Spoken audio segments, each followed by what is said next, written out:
the hour they knock the slick blaster. Dick dastardly, a Muttley with sick laughter. A gunfight and they come to cut the mixed master ice.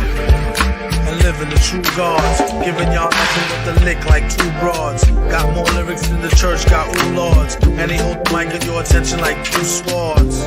Or you the one with two blades on it. Hey you, don't touch the mic like it's AIDS on it. All right. Welcome once again.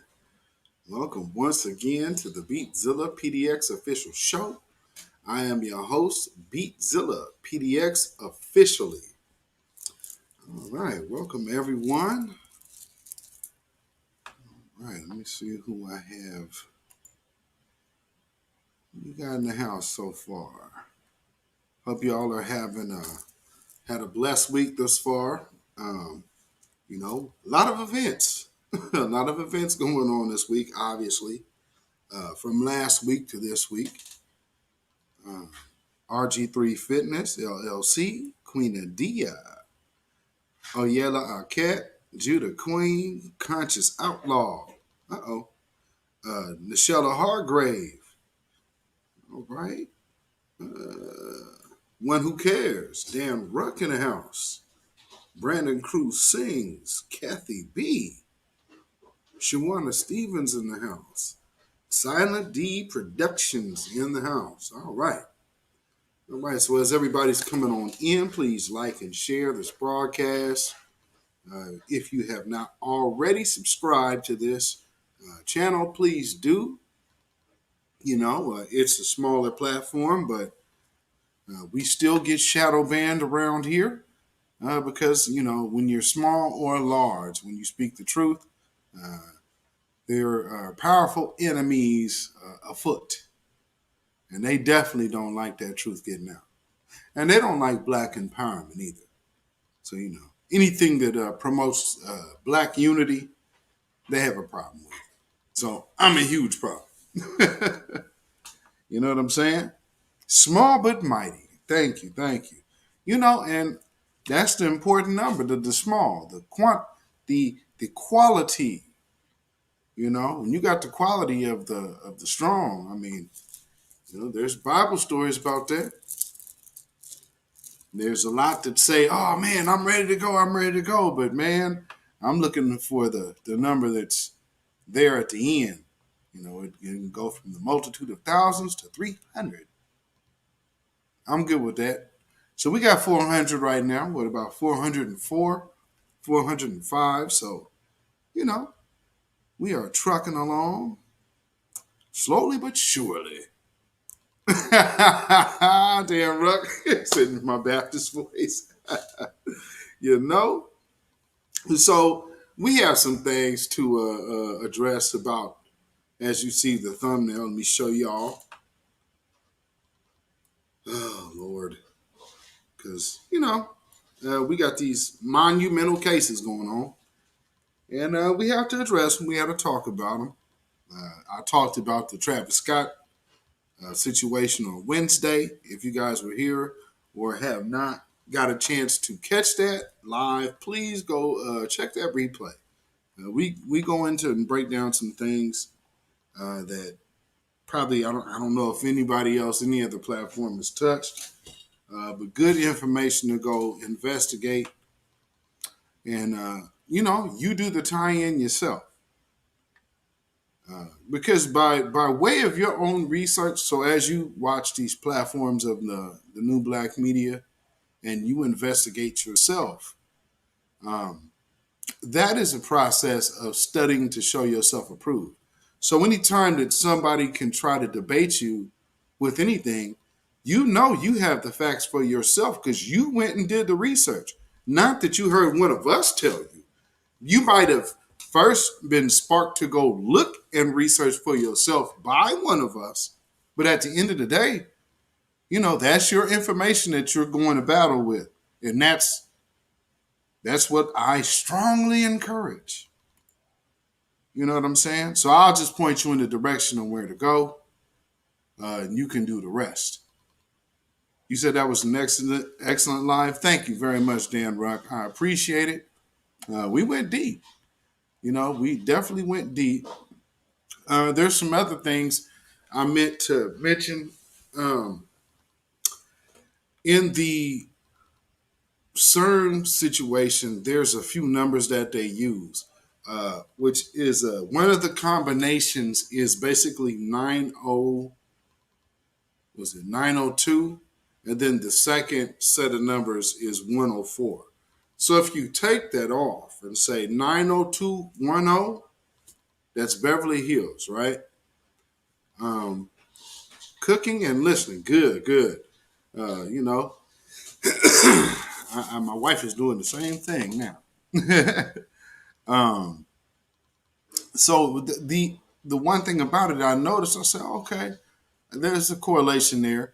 And if anybody who has ever studied theology would know, oftentimes when C is mentioned in the Bible, um, it usually means hell, in the midst of hell, or in the midst of danger or death. So when I'm hearing standing in the ocean, that's literally in the Travis Scott song.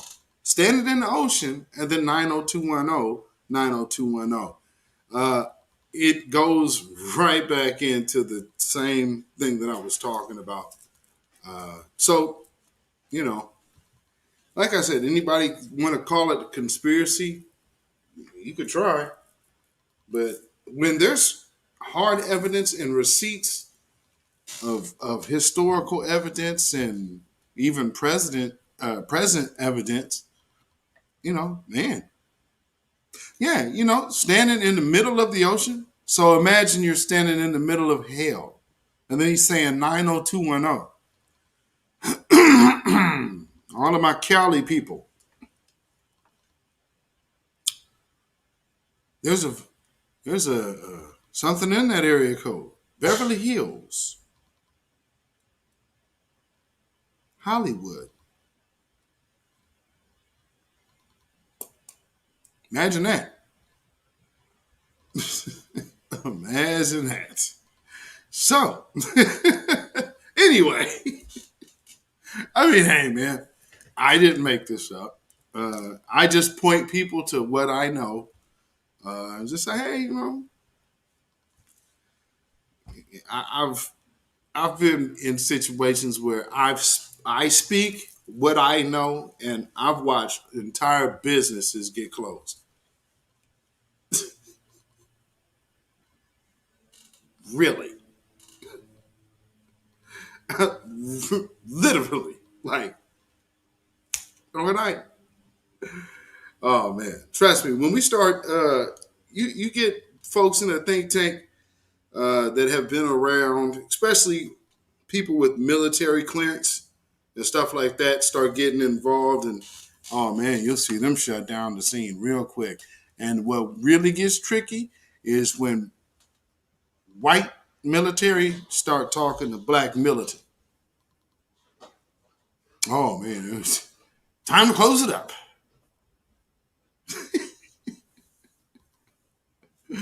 Time to close up shop. All right, we ain't gonna promote none of this no more.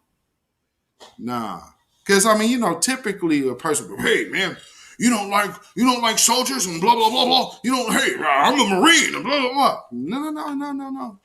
You have me all wrong, sir. I don't have a problem with soldiers.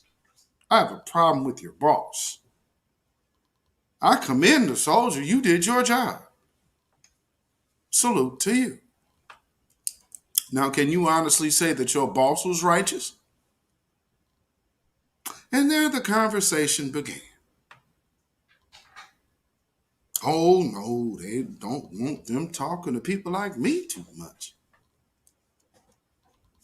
I'm too reasonable.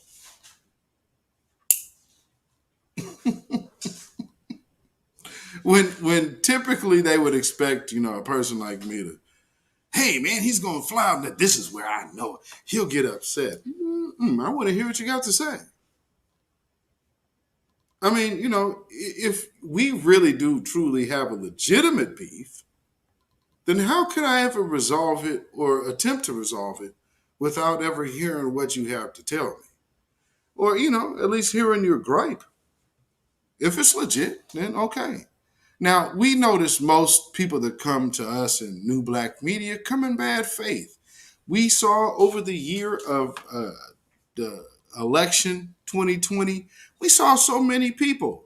Oh, there she is, my moderator. Moderator, I would say moderator number one, actually. Viewer one in the house. Peace and blessings. Um, we have so many things that we're dealing with right now that people don't want us to just get solid ass information. So they love having us be distracted and not focused on one thing. And as we were focused on tangibles, they're telling us about Trump, Trump this, Trump that. Well, there's no Trump in office to scare us with. We're still on tangibles. And we can see now, here's the one thing with tangibles, we can't get away from that now. And we were telling people nonstop, both of them, Trump and Biden, are both equally as racist. Biden is even worse because he's a smarter racist. Smarter racist means more crafty. With Donald Trump, he's more egotistical. Joe Biden has been in politics for years. He understands long game powers that be agenda politics. So, with that being said, though,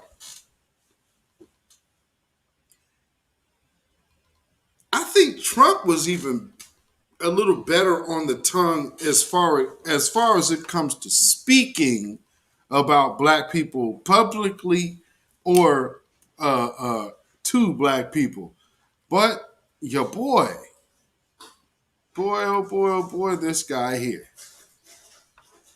In 2021, and in the time when you probably should be trying to appeal to your black vote,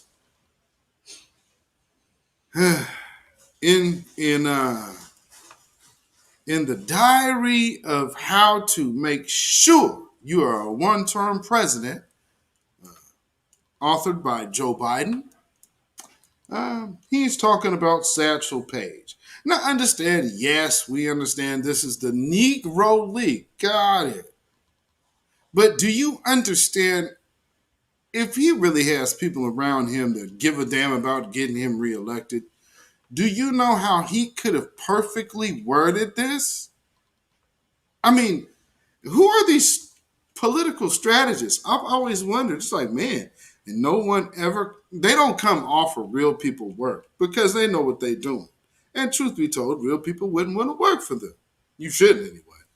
But let's hear this old staunch racist just let it loose again. I've adopted the attitude of the great Negro at the time pitcher in the Negro Leagues, went on to become a great pitcher in the pros, into the Major League Baseball after Jackie Robinson. His name was Satchel Paige.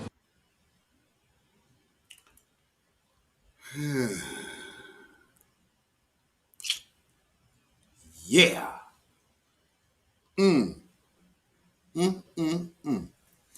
Well,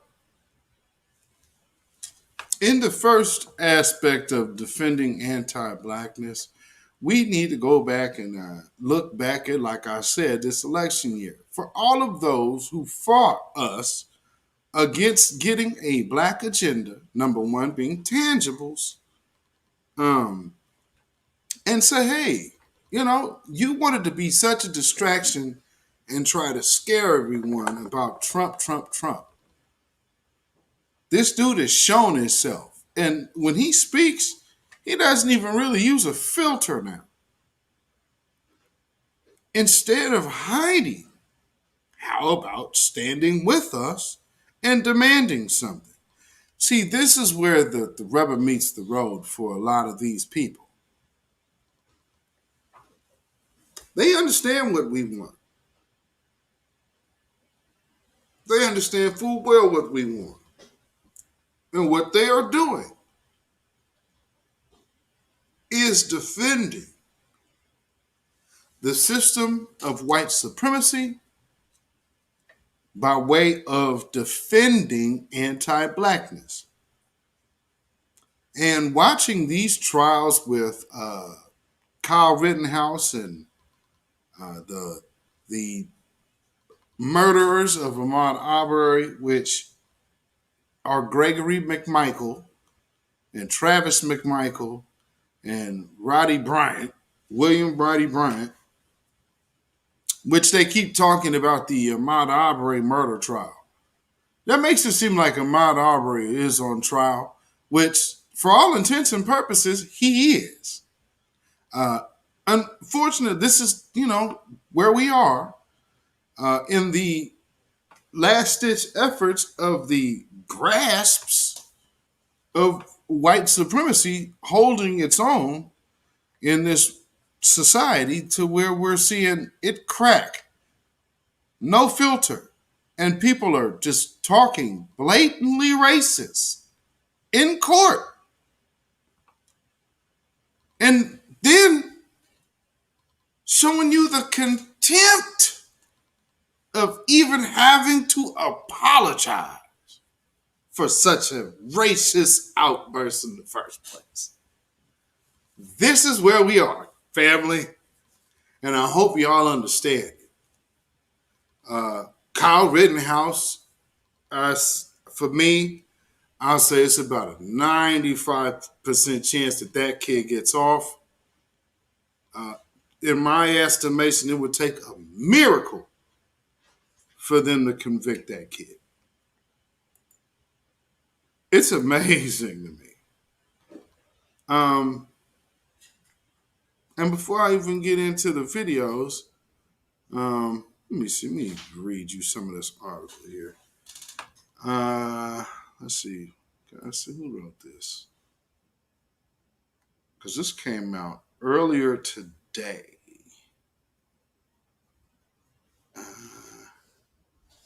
Let's see.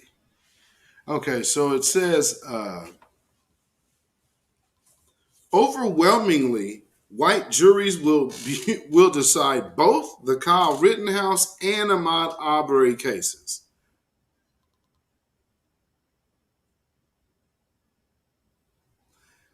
I want you to pay attention to how they keep doing that. And this is so crafty. See, here's what they are intentionally doing. Over and over and over and over again. I will keep repeating this.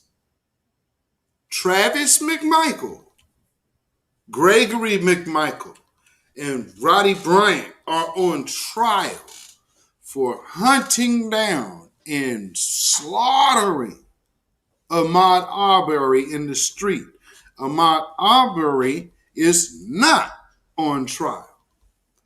Contrary to media, what the media would want you to believe, because they will not tell you that these men are on trial. It's the murderers of 3 Georgia men. They won't even say their names. Why?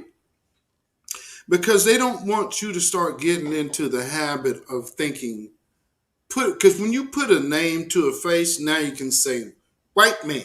If you say OJ, you can say black man. And as far as some people are concerned, remember what this is them understanding how you get to the one big Negro line in the public view. So what they're doing is defending themselves and shielding themselves from being one big white man. And it's kind of failing. It's kind of failing miserably. So anyway, an overwhelmingly white juries will be deciding both the Kyle Rittenhouse and Ahmaud Arbery cases. The system is imperfect, legal experts say. You don't say. Wow. Um, let's see. The first point is the Kyle Rittenhouse and Ahmaud Arbery cases. See again. So I'm gonna read it how it should be. The Kyle Rittenhouse and Travis McMichael and Gregory McMichael cases have become two of the most high-profile murder trials in America. Jury selection in both cases ended this week with just one person of color making it onto each respective jury. Did y'all know that? Did y'all know that? So in both juries, there's only one. Well, wait. It says person of color. So Ahmaud Arbery, his murder, that trial for the McMichaels and Bryant, they actually went out of their way to say that the one jury that they had on that is black. They did not call this person a person of color. They made sure that they told everybody this person is black, which kind of makes you wonder, like, okay, you're a little too enthusiastic to tell us that the one out of all the black folks that y'all got rid of. So, I mean, for all we know, family, it's 12 white jurors. Don't put Jesse Lee Peterson on the jury and then start telling us, oh, it's one black person on the jury. Man, family, it is a stacked deck. It is a stacked deck. If a person, man, it's Jesse Lee Peterson or Candace Owens. That's who they kept. They knew. You mean to tell me one black person made it? What kind of black person would they keep? Really, realistically, in both of these trials, which one would they keep? Candace Owens, clearly, it's not going to be a person with some actual real black views. They ain't doing that. That much we do know. Let's see. Legal experts told insiders how this happened and why the jury selection system is imperfect. Jury selection in two of the most high-profile murder trials in the country took place this week, both resulting in mostly white juries. No, that's pretty much all white juries. See, mostly white jurors. To have 11, you're kind of playing semantics with using mostly. White teenager Kyle Rittenhouse. White man, white adult male Kyle Rittenhouse faces homicide charges after killing two people and injuring a third during unrest tied to the shooting of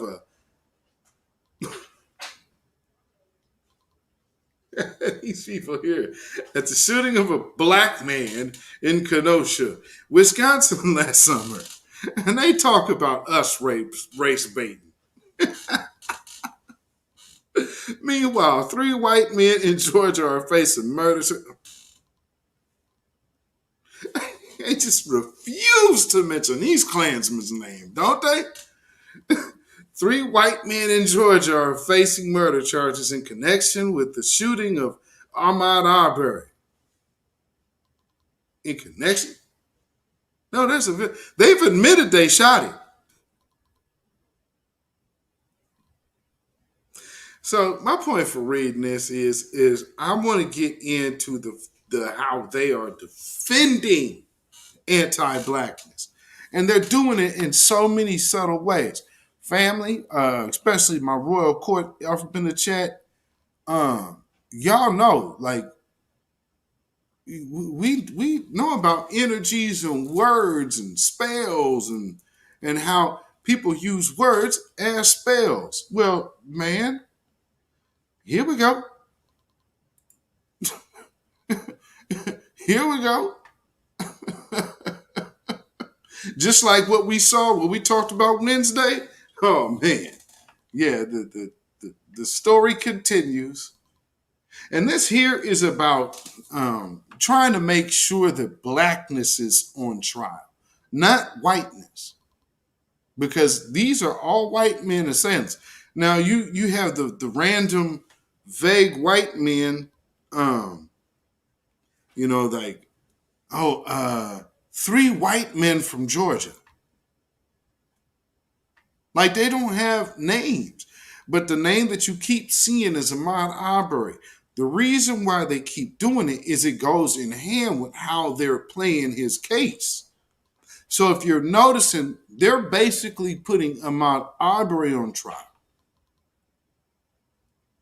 for being black and stopping to walk through a house in the early stages of construction.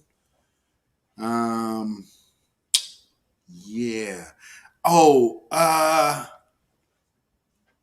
He was never considered a suspect, but the defense wants to not allow him to not be called a suspect because he wasn't excluded as a suspect. Yet, the only people who ever suspected him of anything, which we heard today from testimony that was completely unfounded, is that they just had a hunch. This brother is dead because they had a hunch. Oh, man. I'll tell you what. And the media is going out of their way to cover and coddle these people. And we can't say it's just, well, it's Kyle Rittenhouse and he's young. These men ain't young. So, but what you do see, here's one thing, here's the biggest distraction that we're seeing. We are seeing the trial of 2 generations of anti-black racists. Actually, 3. 3 generations of anti-black racism is on trial right now. And what they're doing as their defense is the evidence of their lifelong racism.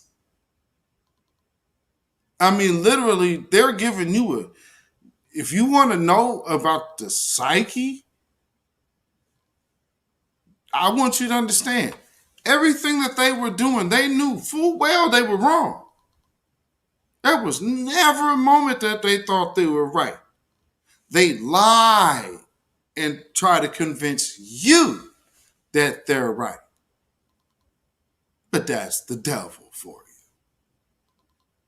See, and just watch. Like, if y'all been watching these trials, I don't think they've testified, but Kyle Rittenhouse did.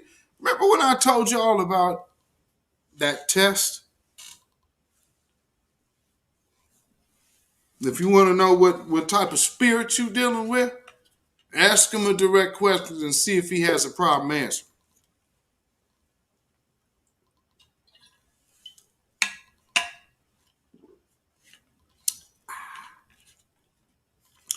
Can't make this up. But you can go ahead and duly note observation. You know what I'm saying? So let me see. Where do I want to start?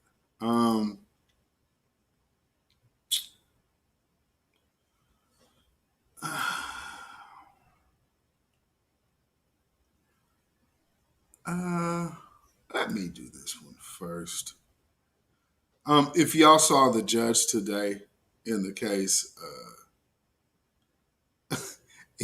so y'all, I'm sure by now everybody in the chat has saw the judge screaming on the prosecutor, right? So today he had to do some political theater. Did a little quick snap at the defense. Very quick. very, very, very quick and brief snap. Oh man, come on, man. So first video, I'm pretty sure y'all seen this. We will go ahead and we will get to it. We'll get into this. For me, not for you. My understanding of You should have come and asked for reconsideration. You did on the one motion. Does and need in to fact, be I disbarred. granted your motion for reconsideration. That was not our motion. Excuse me. I did. I granted. We did not move That to was reconsider. their motion. We have not filed forgive any me. motions to reconsider Forgive in me. this case. That was. You know, this is one part about this that cracked me up when I first seen it. I'm like, wait a minute, he's screaming, because I was watching this real time. I'm like, damn, he's really screaming on this dude. And then when he did it, I'm like, oh wow! And then on top of that, you're wrong. Wow, you was more prepared to emotionally respond. But the other thing about what he's doing in this case is I've never seen a judge speak about any defendant's testimony in a matter-of-fact sense. Isn't it supposed to be up to the jury to determine? This dude is like, I mean, listen, okay, let me back up and listen to this dude. Listen to what he says. Excuse me. I did. I granted. We did not move That to was reconsider. their motion. We have not filed any If motions loud to and wrong reconsider was in the this case. That was person. their motion for reconsideration, which I denied. But I said I denied it, or I indicated a bias towards denial is what I did. Held it open with a bias towards denial. Why would you think that that made it okay for you, without any advance notice, to bring this matter before the jury? I was astonished when you began your examination by commenting on the defendant's post-arrest silence. That's basic law. It's been basic law in this country for 40 years, 50 years. I have no idea why you would do something like that. And it gives, well, I'll leave it at that. So I don't know what you're up to. Wow. Insanity, man. Insanity.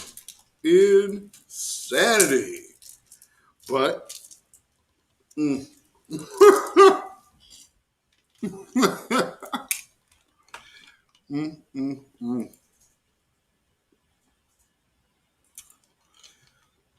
And you know, his mom was interviewed. Kyle Rittenhouse's mom was interviewed because they asked her about the judge.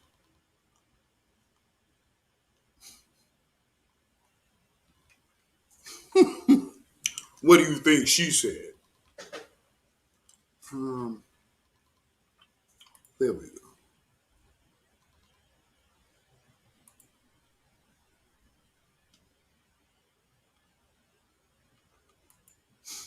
First interview since her son took the stand. Wendy Rittenhouse is with us. I'm sure this is a hard time for you and your family. I want to take this audience back to yesterday when your son was testifying and he had a tough time. Let me play this. I was cornered from in front of me with Mr. Zeminski, and there were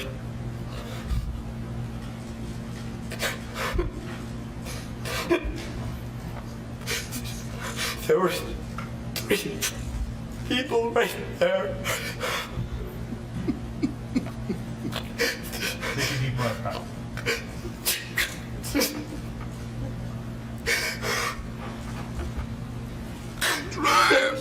Whatever.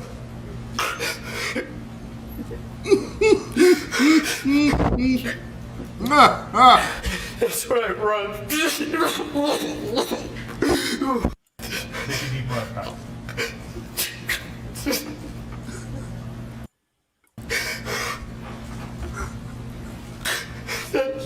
But I...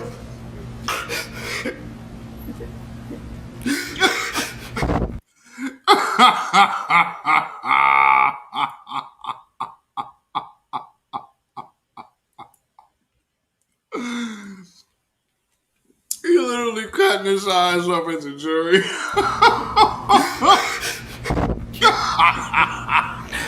That's right, run.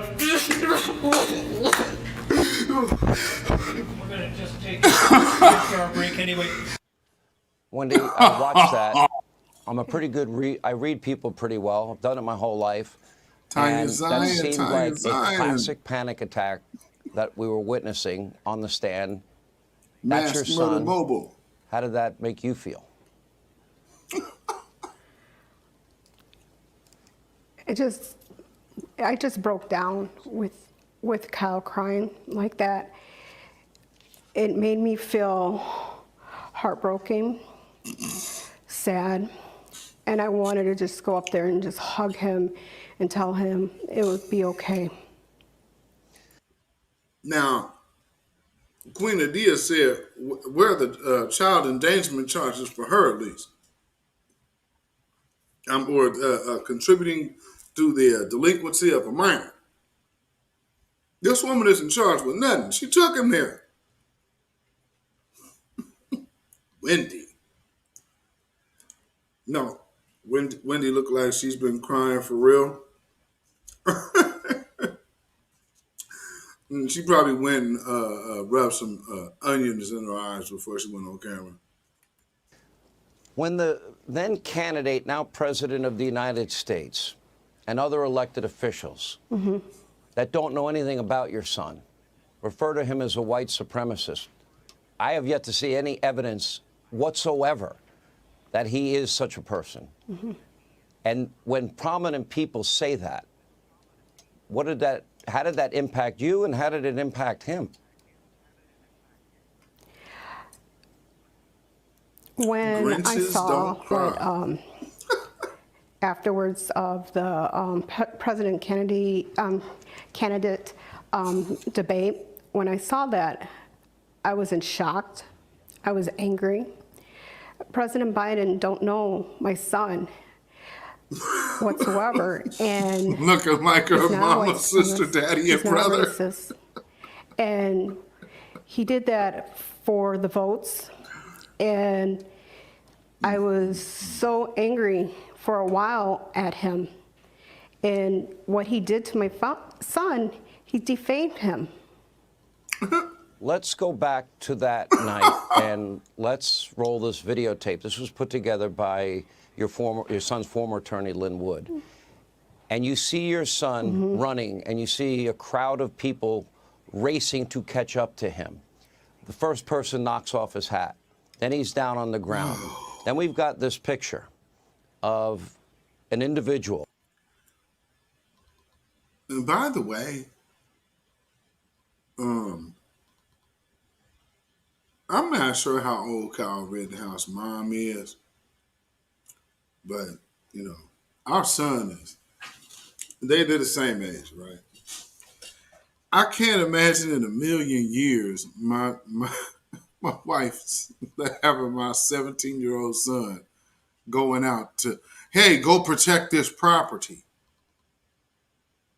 It's not really, that doesn't really make sense to me. As a man, I'm going to say, you stay your ass at home and I'll go do it. I mean, now I don't know where his daddy is, but why is she taking him out there? Like, that tells you the type of system and the type of people she's involved in. And, you know, for some of y'all swirling sisters who don't know, after some of these guys slum with you, they go procreate with women that look like that.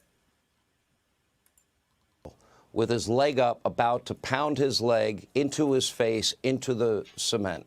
That was one of the shootings. What do you see there? I see this man trying to kick my son in the face.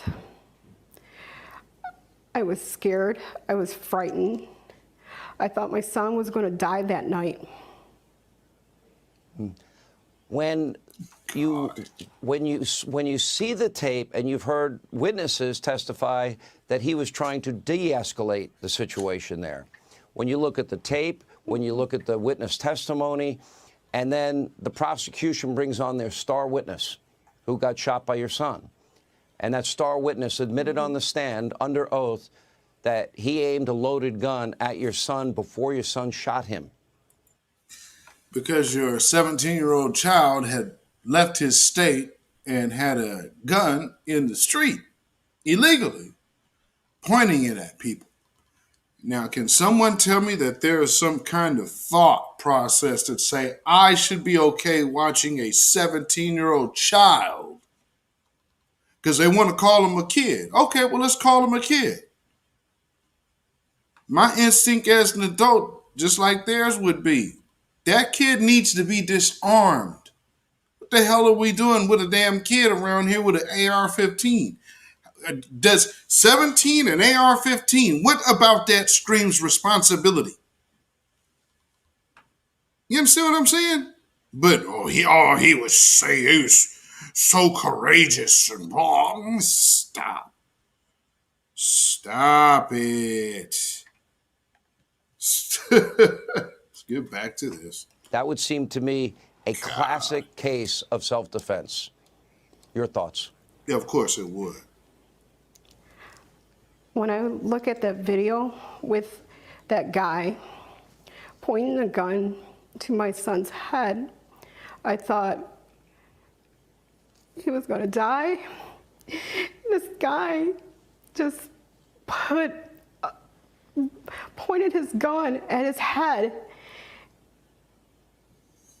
Yeah. And it took a long time to just to grasp on that he was alive, and knowing that he's with me, I'm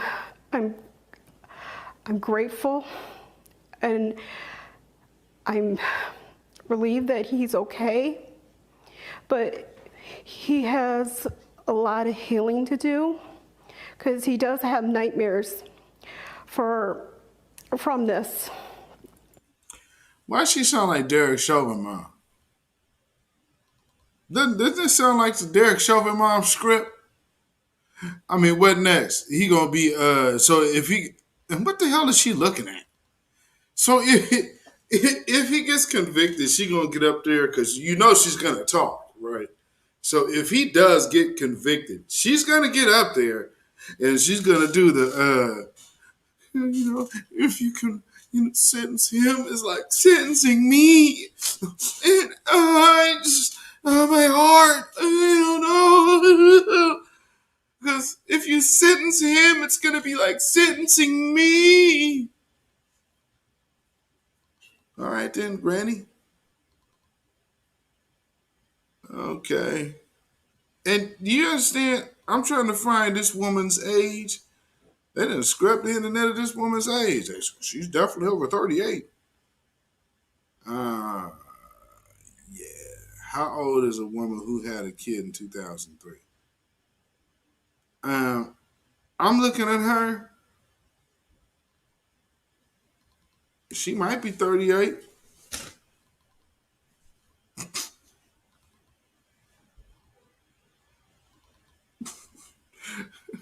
She might be one of them young. She might be one of them young mothers, though. She might be like 33.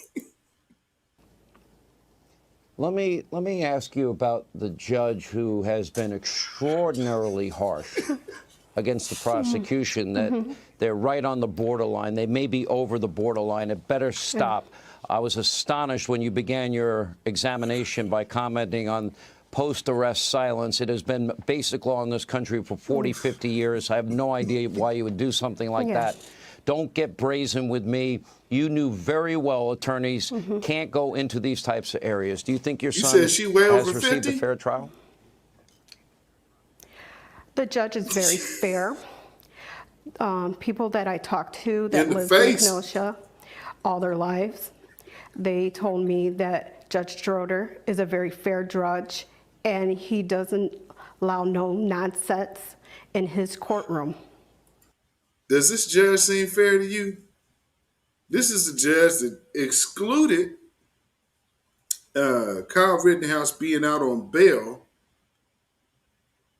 in the pretrial, being out there, with the good old Proud Boys in the bar as a minor, drinking beer, throwing up white supremacist hand signals and everything, But this judge now is this judge is all of a sudden he's fair. You know what I'm saying? So many people are already looking at this person being gone. Oh yeah, Let me go ahead and finish playing this because there's another little thing that I gotta show you that is catching some wind, and this little ditty might actually get him Nobody ever knows removed. what a jury's going to do. I'm not asking you specifically for their reactions, but on a scale of 1 to 10, how seriously do you believe they're taking this case because they hold your son's life in their hands? Yeah, they do. And with the jury, they've been keeping a close eye on every evidence, every testimony, and they're paying good attention what's been said. That's the truth. Let me ask you this last question. I know your son was a lifeguard. I know your son's stated reason for going there was to help protect stores and help on the medical front. Have you and your son discussed whether or not if he had to do it over again, he would go into a situation like that? With Kyle, I know him, and he probably would do it again because that's the type of person he is. He always wants to help people. Even since he was a little boy, that's all he wanted to do was help people. It doesn't matter if it was raking leaves for the neighbors, talking to them, or just being goofy. Yeah. That's how Your son's a murderer, man. He killed 2 people and injured someone else. Tried to shoot a 4th, but missed. Broadcasting, not to predict a jury outcome. Oh yeah, they always forget about that part. The one that he missed was a woman, but he did shoot at her. Hell yeah, that little funny, quirky kid. Yeah, so was Dylan Klebold and Kip Kinkle. Those quirky kids. Yeah, Kip Kinkle's a real quirky kid. Quirked all the way to murdering his parents and then going to school and shooting up the school. Quirky. Quirky and goofy. Pew, pew, pew, pew. We have a tragedy today. Yeah, quirky and goofy is quirky and jokey and funny, and then AR-15s run up in Sandy Hook and unload on little kids. Yeah, jokes, quirkiness, funny. Now, I mean, I could go deep there and get into the whole history of racist jokes becoming actual death, but I don't think I have to do much tying that one in right here now, do we? So let that be a lesson. Even quirky is dangerous. But, shout out to my good sister, Kanisha Tachu.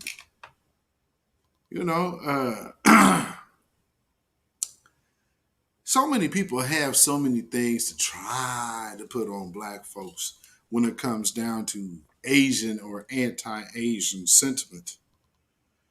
Well, we already know that this judge is anti-black. We are seeing that type of sentiment. And people will be like, well, there's not even anybody dead black from this trial. The point is that one thing you keep hearing about the Kyle Rittenhouse case, Jacob Blake. The dog whistle in that is these people deserve to die, white or black, because They were out there for Jacob Blake. For all of you who don't know what that means Negro lover, race traitor, meaning expendable. Got it? So with that being said, let's check out the judge and his choices for lunch. Closely watched door. All right, anything else? What time do you want to start? Let's hope for 1 o'clock. I don't know. Hope the Asian food isn't coming. Isn't on one of those boats in Long Beach Harbor. But let's aim for 1 o'clock.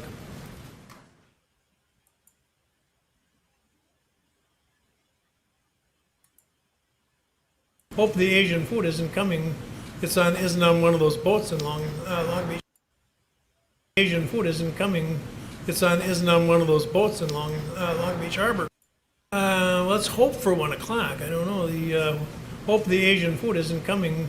Isn't on one of those boats in Long Beach Harbor. But let's aim for 1 o'clock. Now, if you don't understand what the whole reference is there, it's a shot at Joe Biden. Did y'all catch that? So he's letting you know it is team white supremacy. 1000%. And damn all them liberals. So he has the biggest issue with the protest. He's more biased than anyone in that jury. Because he's telling you right there. Yeah. And you can't call these people victims because that has yet to be determined. Oh, all right. Let's just play that one more time here. Because, see, I'm wondering where's the Stop Asian Hate folk? But see, they voted Republican and will be voting Republican coming up because that lets you know what team they're on. Team white supremacy. So this is why black folks need to understand this thing here is over between blacks and Democrats and Republicans as far as us, the wise and more astute and learned, and the new leadership of this thing here. We ain't doing that no more. We are our own. So they want to deal with us, then do business with us. But, slavery ended already last time I checked. So if you want something for the currency, which is a vote from us, then drop it off. That's what can happen here. So in the meantime, while y'all breaking bread for the Asians and whatnot, you don't see them getting mad at this guy right now, do you? All right. Anything else? What time do you want to start? SMCM. Let's hope for 1 o'clock. I don't know. Hope the Asian food isn't coming. Isn't on one of those boats in Long Beach Harbor. But let's aim for 1 o'clock.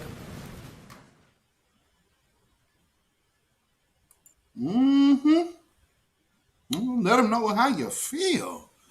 Yeah, hopefully the Asian food isn't backed up in Long Beach Harbor.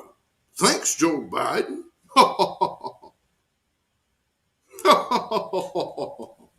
White supremacy. Tell you, man, this dude just don't give a damn. He's full blown with it. And the fact that nobody is screaming that this judge be removed is amazing.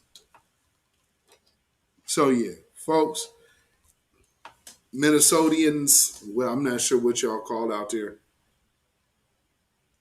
This kid is getting off. This kid is straight up getting off. Don't kid yourselves.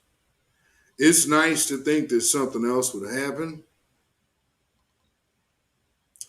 Hey, man, it's the stuff that I'm seeing. If you can't even number one, if you're going through pretrial, okay, you're out on bail. There's conditions to you being out of jail. So he breaks those. No mention of that in this trial. He's out with the Proud Boys. That you can't even mention that in the trial. He mentioned that he wanted his AR-15 and shoot somebody. Well, they found a way to strike that from the whole thing. That's why the judge was yelling at the prosecution, but they opened up the door for it. So, he just did it at a crafty point. I don't know. And one thing you keep hearing on the news is, this is could be grounds for appeal.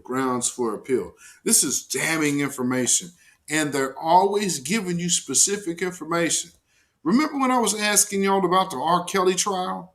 How I wasn't hearing, what damning information? We're right back to specifics. There was none with R. Kelly. On a RICO charge? Where's what evidence? Okay, you found him guilty. Cool. Where's the damning evidence that sent him up the river? For anybody who this should be public record. One of my moderators, somebody in the chat, if y'all know where that is, I would like to know what evidence was it that got him convicted, because nobody has mentioned it. And when I'm watching this trial, they're already talking about an appeal and this and that. They didn't mention the appeal one bit with R. Kelly. So just showing the on-board blatant on code of white supremacy that the media is having. Now, this woman here is a trip, because, I've been following these trials. So I'm looking at, I'm watching the live feeds online, and then I'm also flipping back and forth between the coverage on I think there's two court channels, Court TV and Law and something. So anyway, this is Court TV. This is Court TV. So let me put this up here for y'all. Julie, it has been a day of defense witnesses so far on day 8 of the trial, and it's coming after Kyle Rittenhouse was on the stand himself most of the day yesterday. So still seeing some defense witnesses.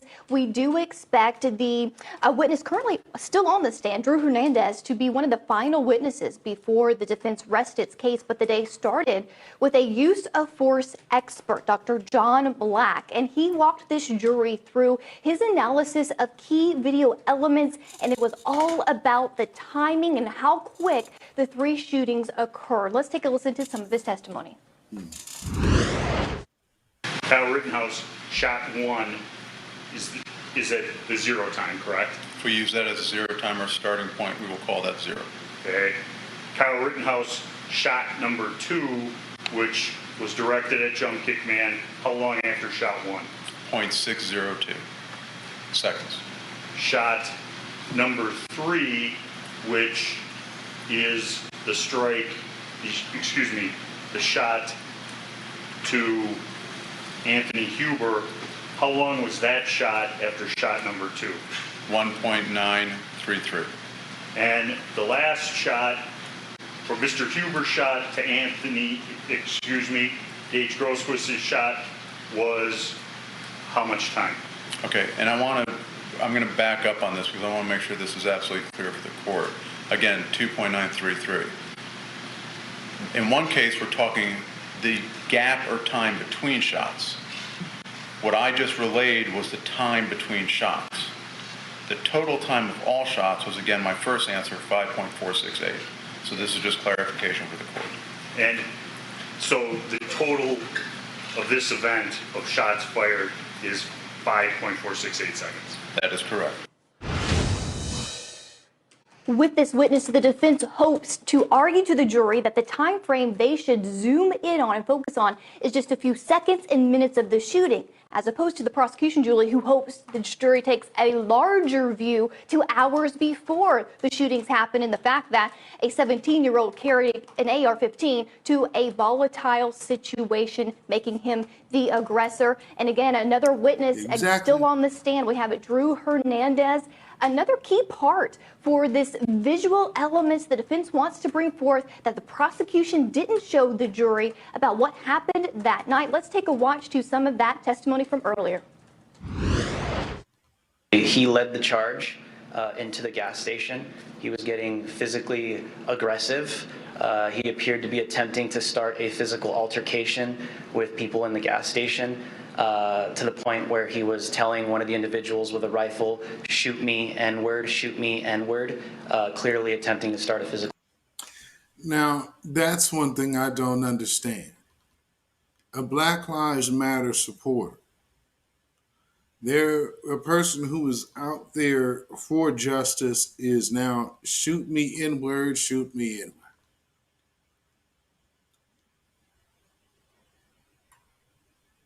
Does that make sense?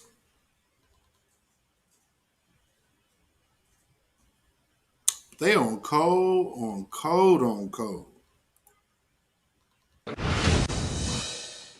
This is a key eyewitness for the defense. He was very plain, and he said that he witnessed the shooting of Joseph Rosenbaum, that Joseph Rosenbaum was chasing Kyle Rittenhouse, Julie, when Kyle turned around and shot Joseph Rosenbaum as he was lunging forward. But again, it heated up on cross-examination from the prosecution, trying to point out some political bias and him hiring an attorney. We're going to hear more about that when court does start at any moment. Exactly, Chanley. Now tell me, after things wrap up for the defense with their case, we know it will be time for the state to present a rebuttal. Any indications you're getting there at the courthouse about who might be called by the state? Well, they aren't giving anything away officially, but looking back at the prosecution's case and the evidence, we have a big case file of possibilities of who they may want to call, and we have their witness list, possible prosecution witnesses that they didn't call in the first case in chief. So given Kyle testified and the fact that he told his own story, maybe there's some things the prosecution could put on the stand, other eyewitnesses or evidence to counter his testimony. So I want to toss to a part of Kyle Rittenhouse's testimony from yesterday. As I'm on the ground, there are people around me. I don't recall how many, but I remember moving my rifle in their direction. Now, just peep how the media is going to try to like spin this. Just because they are by no means biased at all. They are Team Kyle. And they back off besides one person. When you notice people by you, you said you moved your rifle in their direction? Yes. Did that individual keep coming? The last person did. Okay. The people that stopped, what did you do to them? Nothing. Okay. And you're saying the last person in that group continued to come at you? Yes. And very hard. Describe what happened. They tried very hard on you. The last person, I don't know his name. I don't think he was ever identified. Jumps at me he was wearing boots, I believe, and as he's running at me and jumping, as his boot is making contact with my face, I fired 2 shots at him. Why did you shoot at him? I thought if I were to be knocked out, or he would have stomped my face in if I didn't fire. As a result of being kicked in the face, what happens? Mr. Huber, immediately after I'm kicked in the face, runs up as I'm sitting up to try to get up and get to the police. I'm on my back, and Mr. Huber runs up. As I'm getting up, He strikes me in the neck with his skateboard a second time. Then what happened? He grabs my gun and I can feel it pulling away from me, and I can feel the strap starting to come off my body. And what do you do then? I fire one shot. And after you fire, striking, we now know Mr. Huber, what do you do? I lower my weapon and I see Mr. Grosskreutz with his hands up, and as I'm lowering my weapon, I look down, and then Mr. Grosskreutz, he lunges at me with his pistol pointed directly at my head. Now, you heard Mr. Grosskreuz's testimony about re-racking?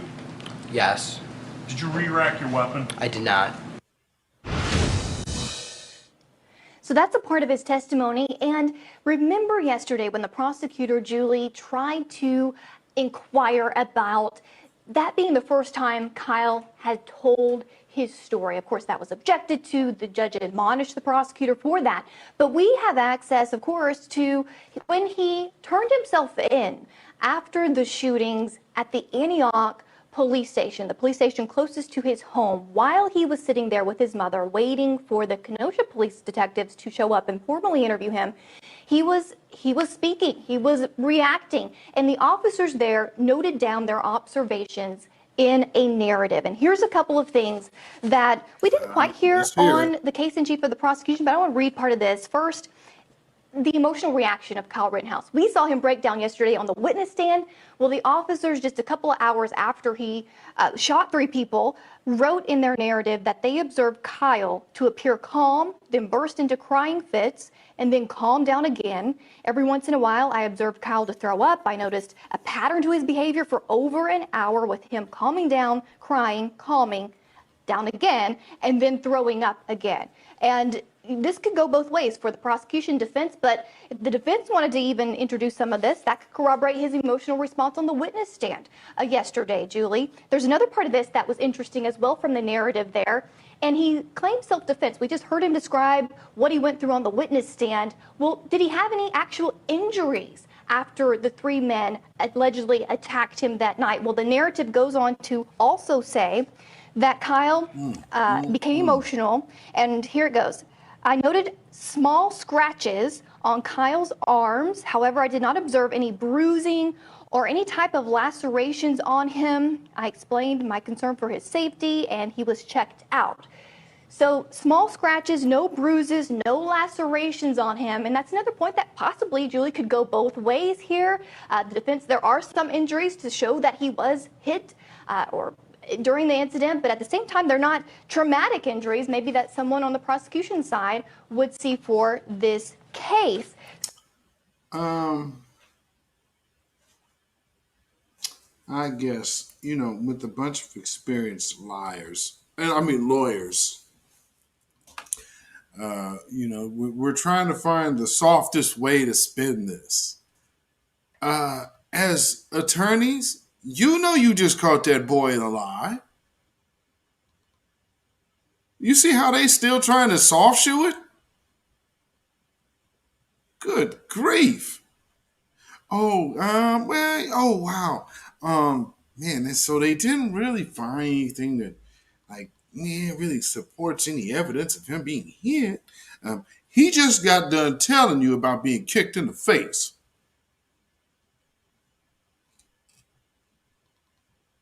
All right.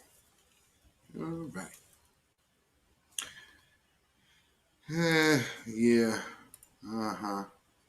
And again, ladies and gentlemen, this is the weekly wrap up.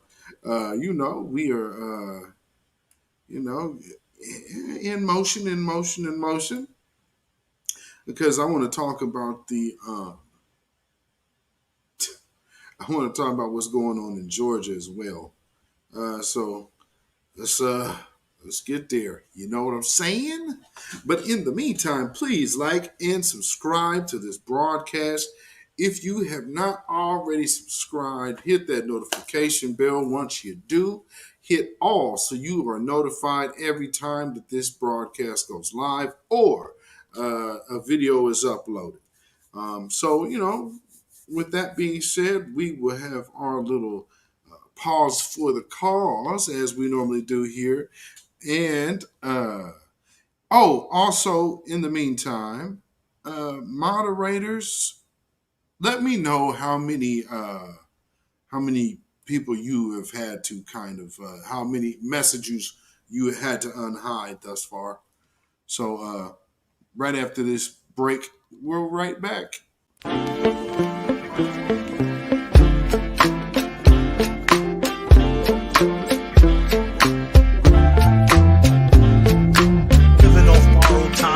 Tick faster. That'll be the hour they knock the slick blaster. Dick dastardly, a monthly with sick laughter. A gunfight and they come to cut the mix master. And living the true gods. Giving y'all nothing but the lick like two broads. Got more lyrics than the church got ooh lords. And they hold the mic at your attention like two swords. Or you the one with two blades on it. Hey you, don't touch the mic like it's AIDS on it. All right. So you said you had to unhide 2. Unhid 1, but there's 7. Okay. Good grief. All right. You know, and that's what I'm saying.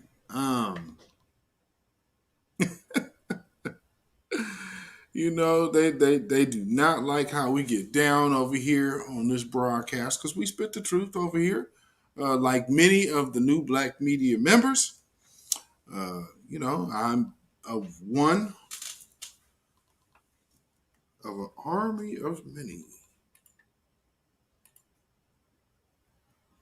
You know, so this is our little corner, shall we say, to which we operate. Let me see here.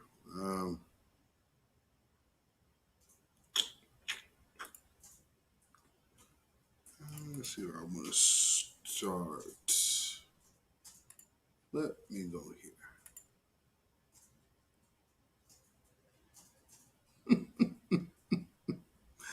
So I'm sure somebody has, you said about 3 or 4. Okay. Oh, we got Buginas in the house? Buginas in the house. What's going on? Oh, okay. Hey, what's going on, man? Got a chance to catch the Friday evening broadcast.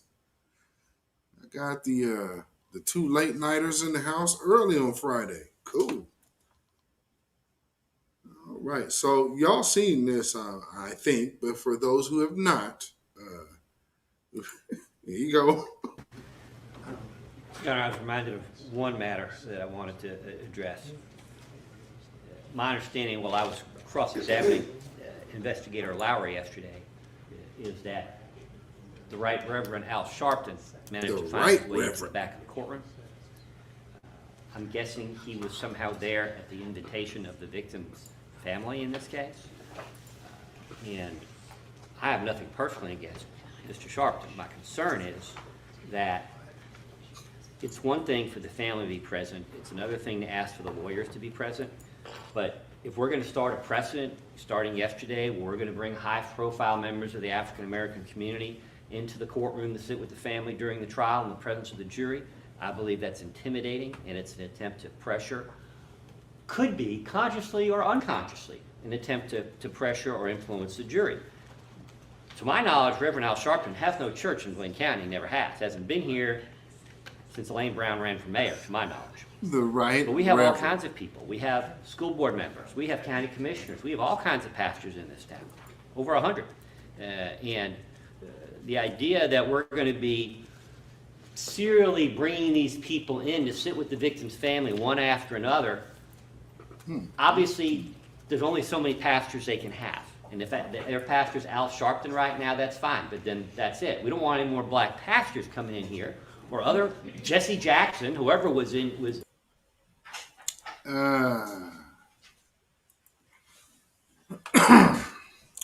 Okay. See, when I first heard this, I didn't understand what he was talking about the Jesse Jackson, because Jesse Jackson wasn't there.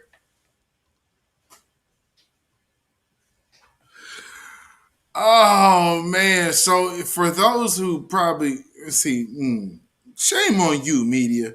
Shame on you, mainstream media. Oh, y'all gonna act like y'all just gonna overlook this one, huh? What's the heavy set? Who in the chat know that man's name? The Reverend, the heavy set dude, the Poor People's Campaign man. What's that dude's name? He's one of the old Negro squad. What's that dude's name? Reverend something, Clarence something. That's who he's getting confused with Jesse Jackson, because that's who was in court.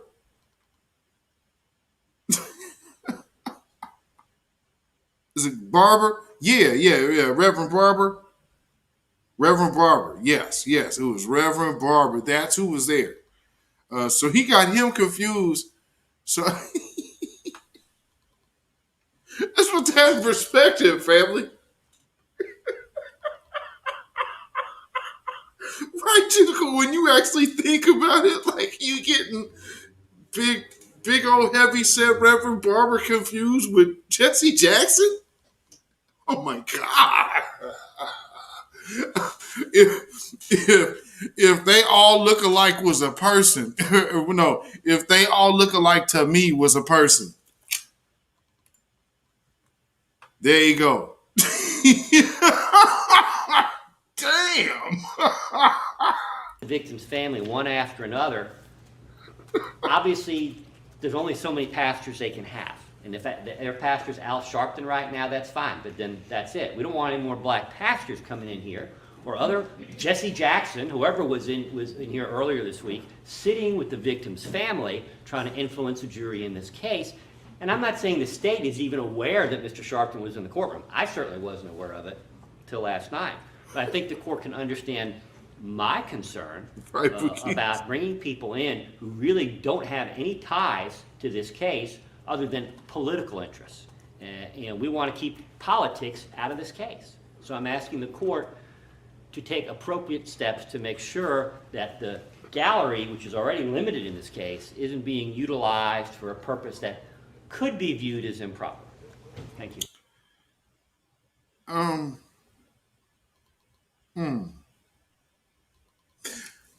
Let's unpack that. Let's unpack that.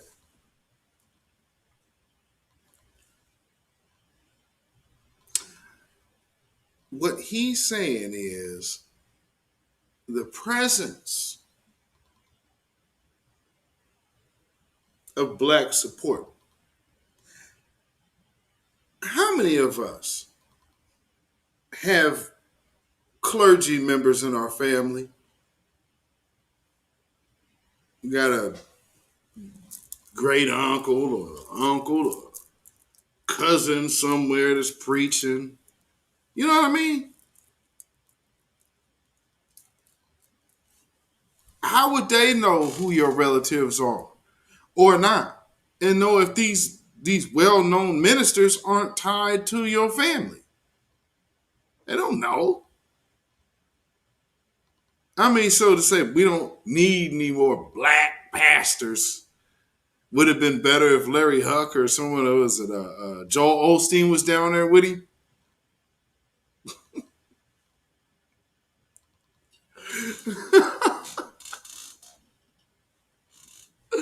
I wonder what they would have said if Creflo was there. But you know, Creflo ain't got no time because ain't no paper in it. Create flow of dollars. Creflo Dollar. If you didn't know what his name meant. Anyway. Oh, boy. Let's see what more is going on. Oh, Paula White. Ooh, Paula White. You all remember, I be getting off. I used to get on my sisters because back in around 2012 or so, there was a lot of our folks that was on the Paula White bandwagon. It's like, if you don't stop posting this woman don't fool with y'all like that. What the hell is wrong with y'all? Oh, she's just so deep. What? Oh, God. Okay. Sometimes, unfortunately, for our folks, like, people become fads. And she was one of them. Boy, you could, and no offense to anybody who was down with this other one, but that nature boy shit, damn, what the hell was that? Somebody driving to the building? Gee. Wow, nature boy. Paula White summoning angels. Yeah, she's summoning angels, all right. Y'all, for those who were here Wednesday, y'all see them. She's summoning the angels that's over the Pope, over that, over his throne. And that's the angel she's summoning. Mm-hmm.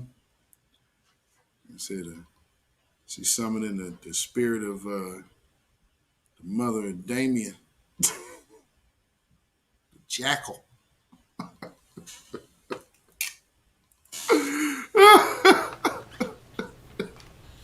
Anything from any other defendants? Doing that motion. I don't know if it's a motion. What is the motion? It's not really to do? a motion. It's a reminder of the court's previous A instructions. reminder? Outside influences. You just can't let it get too black in here, boss. From the state?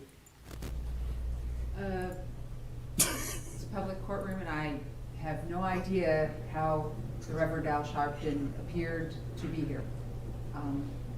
So the state had no part in that whatsoever, so the state is unaware of how that occurred or how he came to be seated with the family.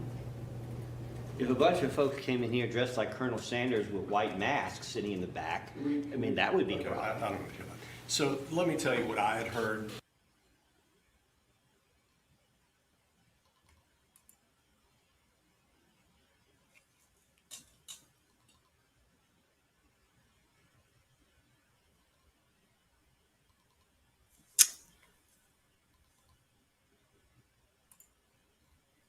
Is outside the courtroom. From the state? It's a public courtroom, and I have no idea how the Reverend Al Sharpton appeared to be here. So the state had no part in that whatsoever, so the state is unaware of how that occurred or how he came to be seated with the family. If a bunch of folks came in here dressed like Colonel Sanders with white masks sitting in the back, I mean, that would be a Okay, problem. I don't know. So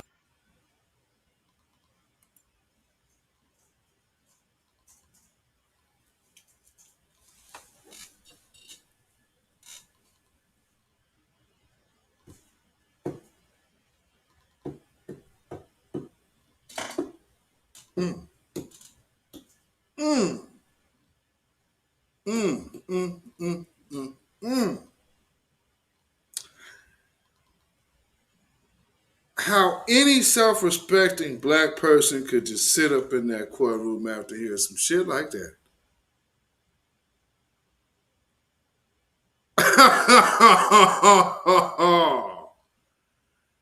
Oh.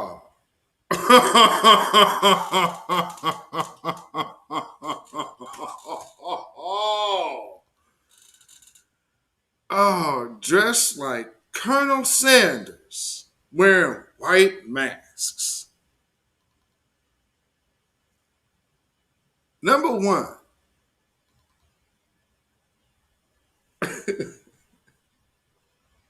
do y'all understand how much they are losing it? Number one, that remark by itself was off code. Because the one thing you just did in one fell swoop is made Colonel Sanders a white supremacist and a Klansman. Not that we didn't know. But I mean, it's one thing when we say it. You know what I'm saying? Oh, you guys are so sensitive. Coming out the mouth of this white supremacist right here, though. I'll play it for you one more time. Oh, my Lord. And I would probably say, it's probably safe to say for a lot of y'all that ran through your mind, this dude lucky he said that shit in court. which is even more crazy when you think about it. Like you said, this in front of black folks? For real, dude? It's a reminder of the court's previous instructions to keep outside influences outside the court. From the state? He said, open the phone lines. I might have to. I have no idea how the Reverend Al Sharpton appeared to be here. So the state had no part in that whatsoever. So the state is unaware of how that occurred or how he came to be seated with the family. If a bunch of folks came in here dressed like Colonel Sanders with white masks sitting in the back, I mean, that would be correct. So let me tell you what I had heard at lunchtime today. He's trying. He got to stop you. Is that there was going to be that the Reverend Al Sharpton was going to be appearing on the courthouse. Man. Family. I was asked at lunch whether the court had any objection to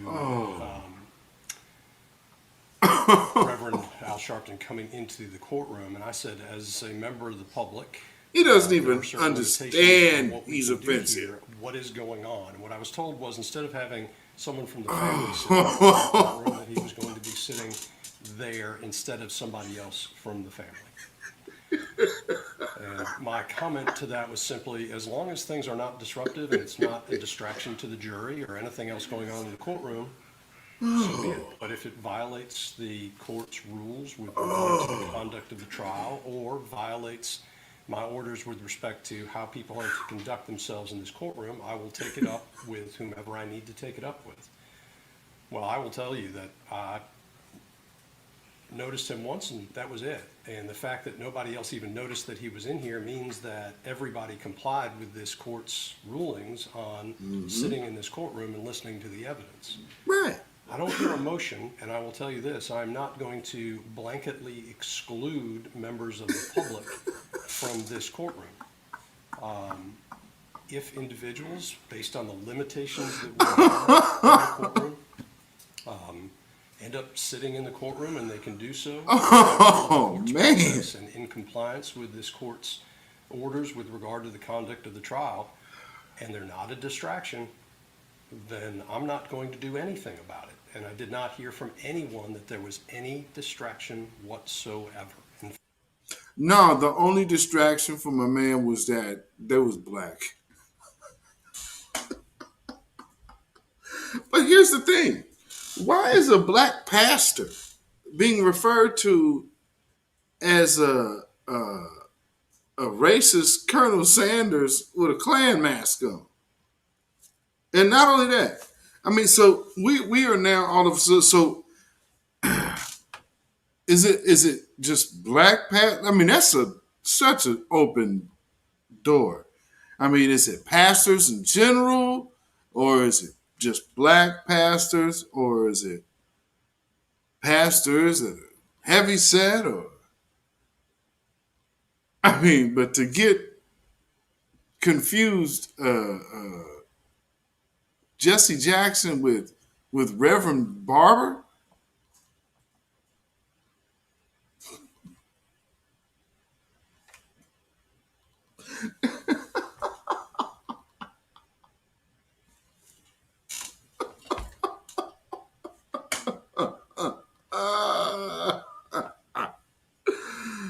Oh man, you know what? I can totally see. Like, people like that probably look at pictures of Tupac and be like, that's Notorious B.I.G.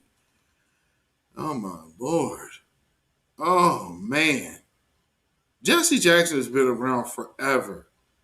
And this dude is so detached from the plight of black people that he can't even tell the difference between a Jesse Jackson and a Reverend Barber. Reverend Barber's like 300 pounds.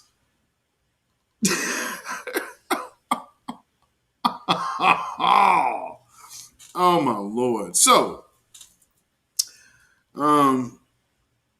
somebody obviously had to pull his coattail. Now, he said it wasn't the court. So we say. It wasn't the court that made him that made him apologize. But I don't know. You be the judge, family. To address some comments the other day. The court hasn't asked me to do that. Quite honestly, I think whatever you've been asked to do has not been asked by the court. Very well. I will let the court know that if my statements yesterday were overly broad, I will follow up with a more specific motion on Monday, putting that and those concerns in the proper context. And my apologies to anyone who might have inadvertently been offended. All right. Okay. Say Rose, first witness. Yes.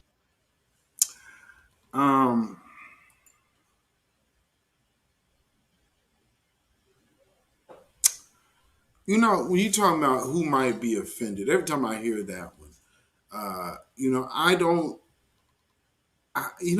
I'm apologizing because I offended you. I offended you this way. Either it was my intention or it wasn't my intention to offend you that way. But right there, what you just heard right there is I meant what I said, but they're making me apologize. Damn you niggas.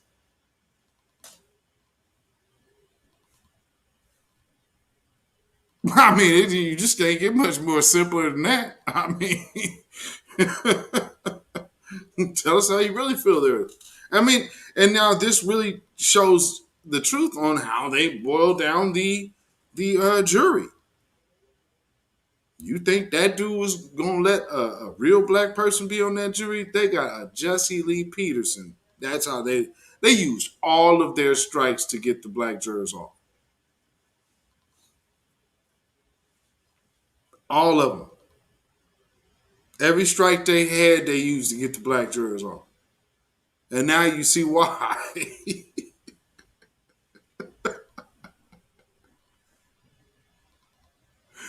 I mean, I'm sure all the black folks who were sitting up there. I mean, if I was called for that jury, I would have looked in there like, man, you better cut me loose now, man. Don't have me sitting up here like I gotta go through all these stupid, funky ass questions. Like, you don't know when you gonna kick my black ass off this jury. Get me out of here, bub. Me out of here right now. Waste my time. Got black folks up there spending days coming up there trying to be part of a jury. Stop it.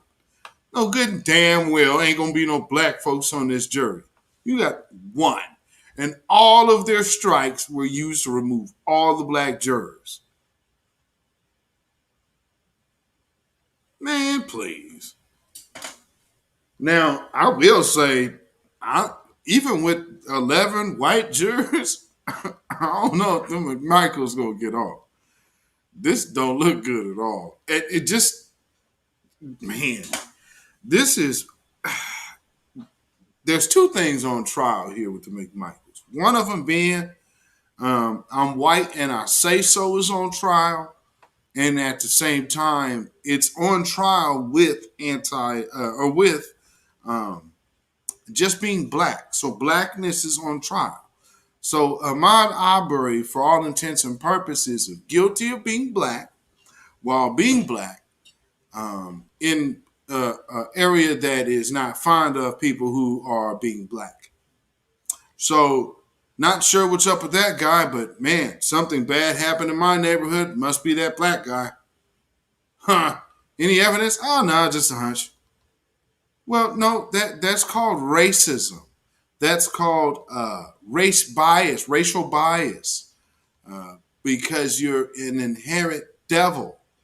And, add that with a little bit of liquor and maybe a little shot or snort of meth, and let's go get this guy.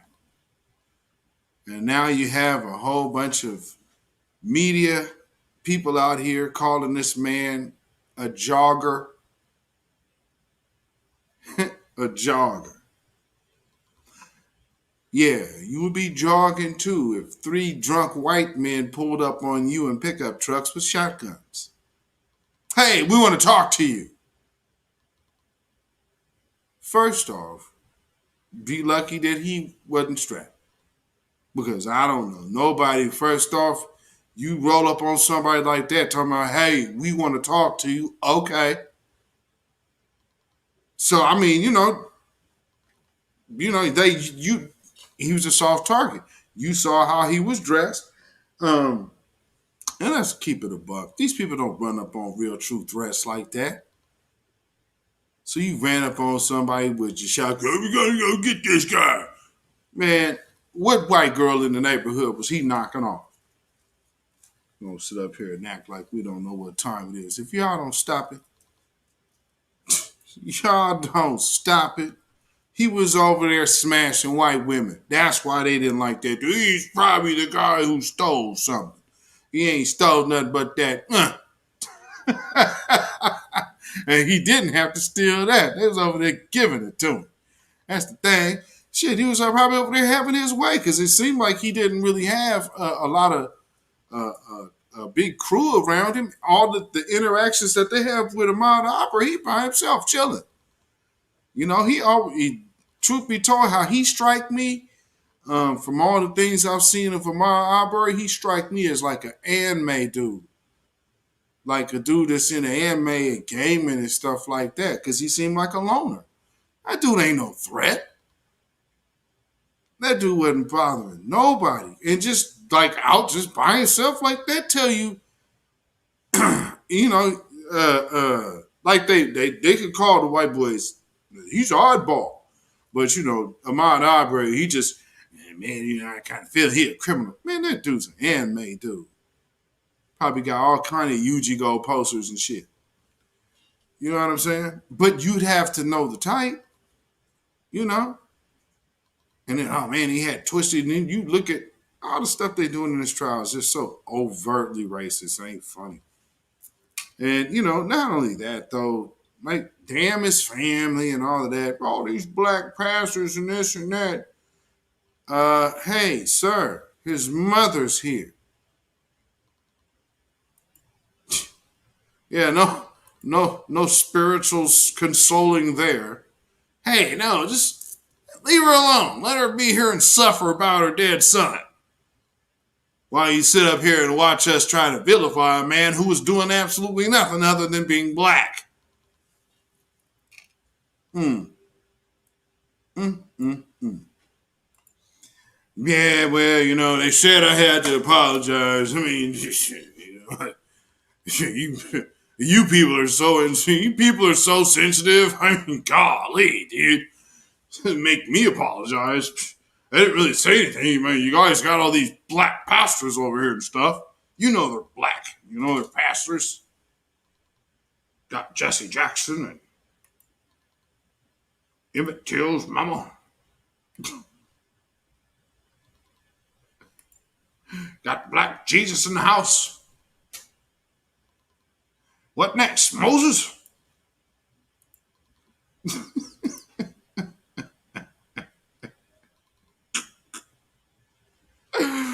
Oh, man, oh, man, oh, man, oh, man, oh, man. And these people just so brazen with it on this. Like, this is not hiding anything. This is letting black folks and black America, being black in some neighborhoods, let it be known that they are pushing the agenda that if white people feel that you are guilty of being black, then you could be shot, killed for being black. Because they say, hey, you, stop. I want to talk to you. Mother.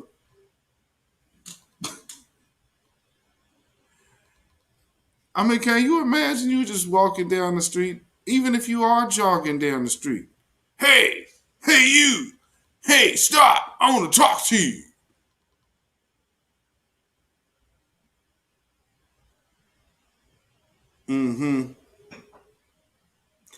Run up, get done up.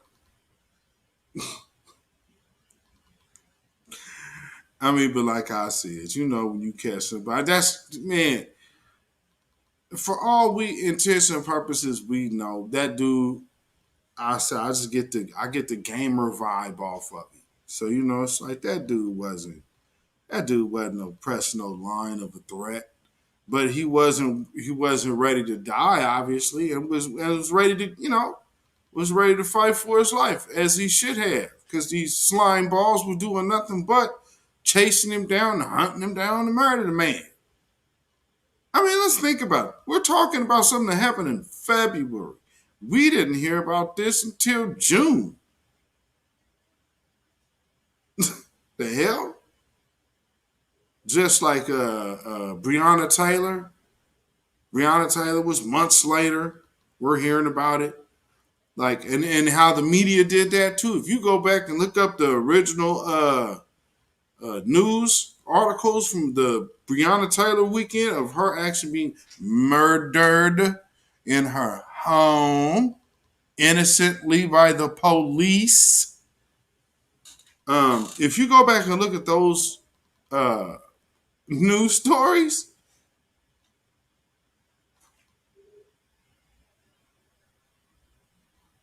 I was like, these people are so filthy and ain't funny. They did like this real vague reporting about drug warrant was served here and it was a shootout. That's how they initially reported that shit.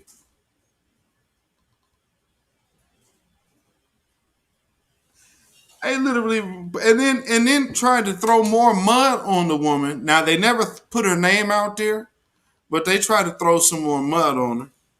And for all intents and purposes, like I said, EMTs work very closely with EMTs work at the fire station. So don't police have a relationship with EMTs? You talking about people who would probably see each other at functions once a year. They never ever worked that angle in the Breonna Taylor case, which I could see clearly is by design. I mean, because EMT, when we were talking about let's celebrate first responders, our heroes. Breonna Taylor's a trap queen. Breonna Taylor's a damn EMT. Damn her, though. You see how they do? Double talking bastards. I mean, really, though. Sit up here, she butt naked in her trap queen. She shouldn't have been hanging around drug dealers. Butt naked. Yeah. Okay. Let's justify that.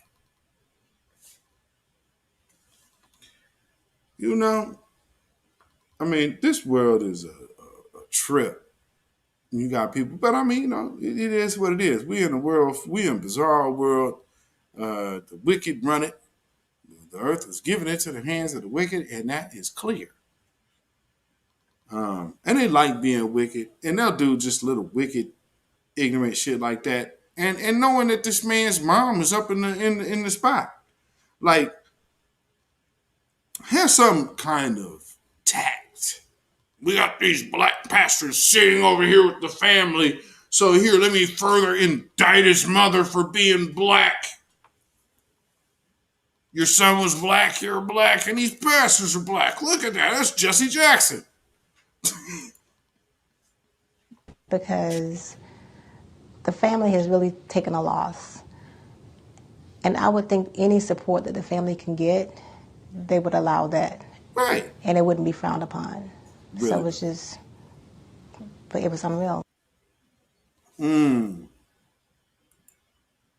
But what does that say? You are some kind of wicked that doesn't want to see this woman have support. She's here regardless of what your job is defending your client. That's relevant. She's lost her child, regardless. That's a fact of the matter out of all of this. Her son ain't coming back because they saw something. They saw fit to make it so.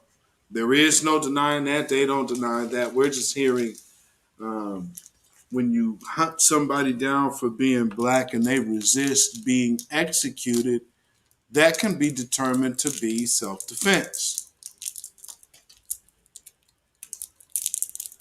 As for a person who has experience of that not being the case when the shoe is on the other foot, especially if you're already known to have identified this person as a white supremacist.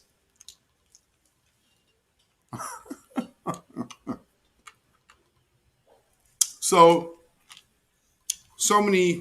few years after my own ordeal, I'm watching these things play out before the world.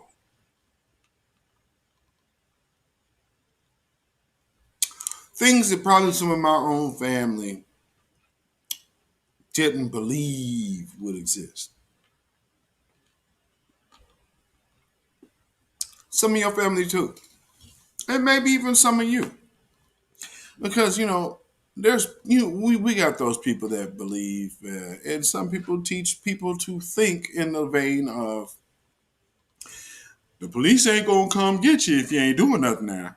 I mean, shoot, you out there doing wrong, and the police need to come get you.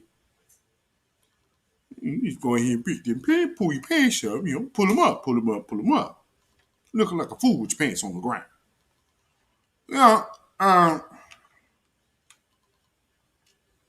Okay, let's stop voting Democrat. Let's get some tangibles for our vote. Oh, no, Lord, no. Oh, no. Now, see, our ancestors died for the right to vote. Damn all that liberation talk. No, they died for voting.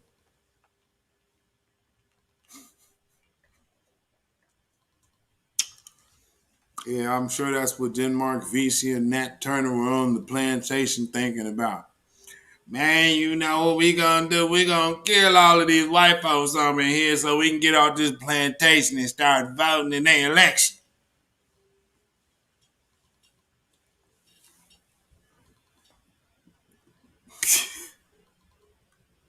Sometimes cowardice will just make it stupid.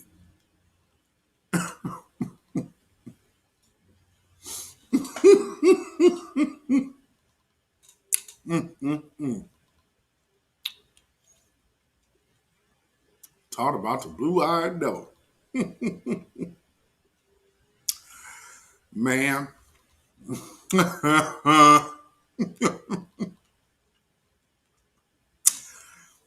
I have some great conversations and experiences in my day. One night with Dr. Khalid Muhammad back in 1992. Very, very memorable conversation. I was a teenager. Anyway, some things that happened in my life was absolutely a fluke. But brilliant individual. One thing I didn't know until that night is he actually used to be a Church of God in Christ preacher. He did one thing about that dude is he really did his studying throughout all these different theologies. So for people, he was just overly angry and militant and this and man, Dr. Khalid Muhammad was a very deeply studied theologian. Don't get his dark skin and militancy fooled for ignorance.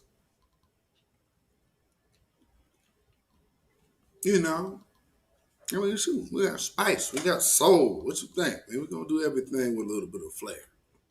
Right? Let me see what else I want to play, y'all. Oh, this is what I want to play out real quick.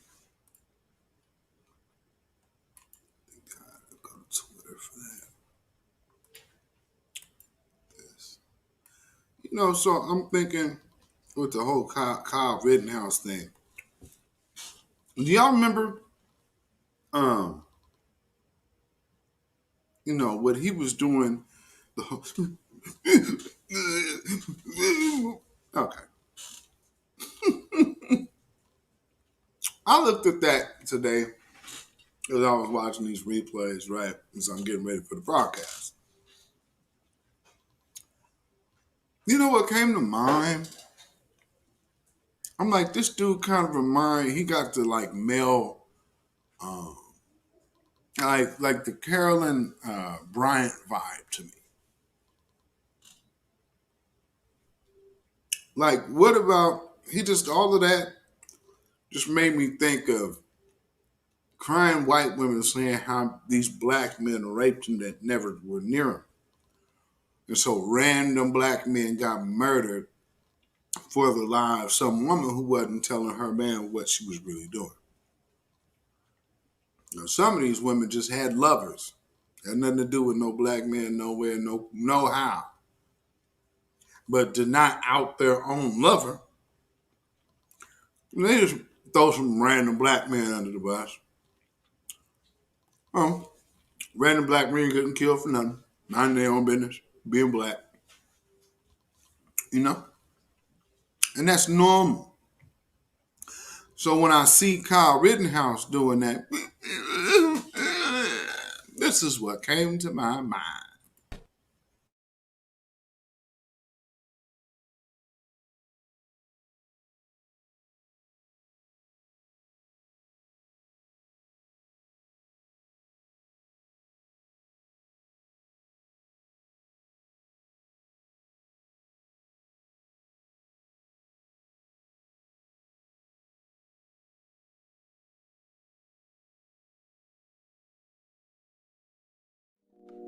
Sunset, one tap.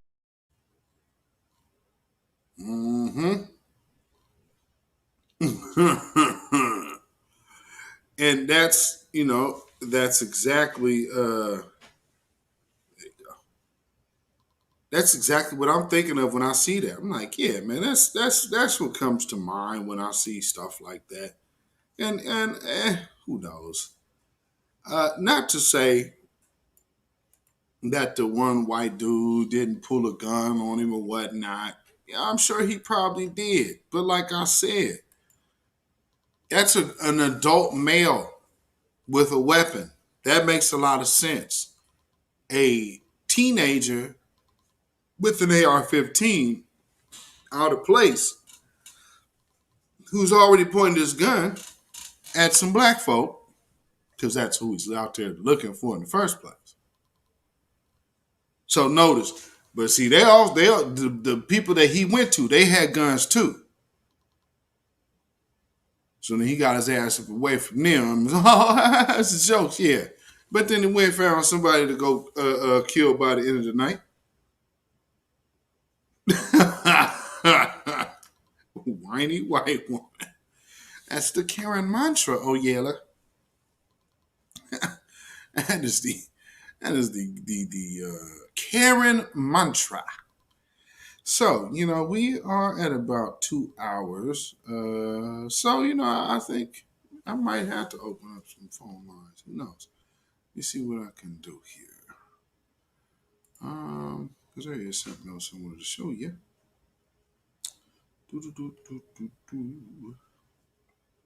And by the way, get the likes up. Get the likes up, please. Let me see, where are we at with that? Ever see that?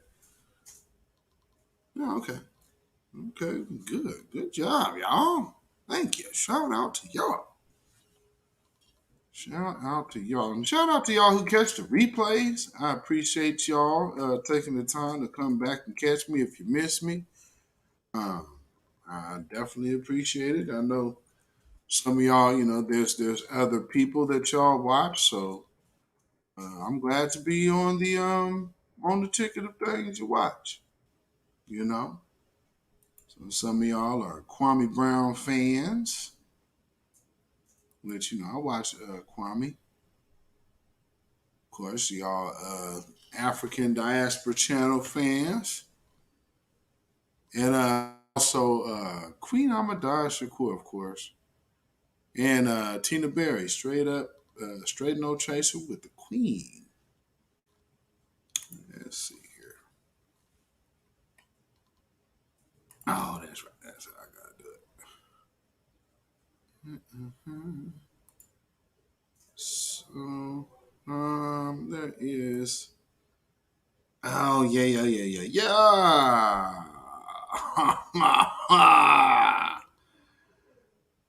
Ah, yeah. There's one. I'm glad I went in here because I did something I got to show y'all family before I get this phone open. Yeah. Okay, I'm downloading it now. We gotta. I saw this. I was like, what's happening? Is this a joke? Maybe not. But with all of the press that Travis Scott is getting right now, um, I had thought in my mind. I'm like, where's Little Nas X? Because that's a whole like festival, but it's a big festival. Which also, something by the way about that Travis Scott thing. People are just looking at Travis Scott and also Drake, but they're not looking at Live Nation. I would advise y'all to go check out who Live Nation is and their subsidiaries and the sponsors of these different things, because that's who's really behind the concert. Pacing T, welcome. Right, had a gun walking down the street with it, now crying. Absolutely. Just shot some people and then went calmly, gave it to his mom, and it's all good. Yeah, right. Don't buy it, kid. But anyway, in the world of, I don't know, there's this. Very exclusive. Montero found the love of his life. Maury, can you bring my man out? But was shocked to discover Jai was married. Me and Jai have been together for about a month and a half. You're a liar. With a child. This might be your baby, Maury. Is Jai the dad? In the case of 4-year-old Noah. Or will Montero get exactly what he wants? Wednesday on Maury.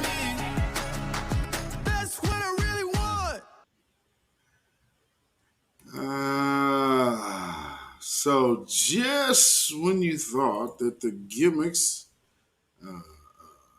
had not hit an all-time high, well,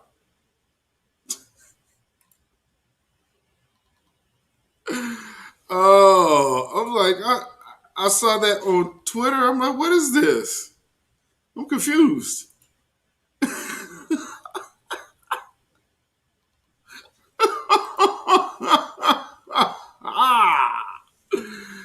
Oh man, oh man, oh man, oh man, oh man, oh man, oh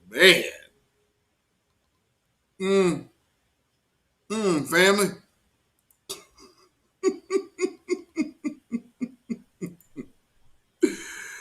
Oh man. So y'all feel like doing a little bit of call in here? Y'all feel like calling in because what y'all got to say about this these cases and the fact that blackness is on trial and there's media trying to defend they're just simply trying to defend anti-blackness, because what we're saying right now is as long as you can come up with an excuse to go pull your gun on black folks, the systems and the powers that be will cover you and allow you to do it. You know what I'm saying? Oh man, was Maury off? Was he off the air? Was more because I don't watch Maury Povich, so if he was off the air, it's news to me. Because I don't watch Maury Povich. But that right there, just kind of crazy. It's like Montero. And what's with the whole Montero? It's like, okay, Montero was a bad Jeep made by, what is it, Mitsubishi? For those who in my chat are old enough to remember the Montero. Montero was a bad Jeep that used to flip over. Ooh, like you hit a corner on that mug too hard, that thing gonna pink.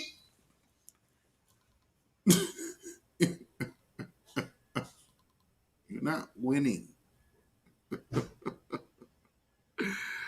Oh man, where is that? Why ain't it gonna open this joint, please?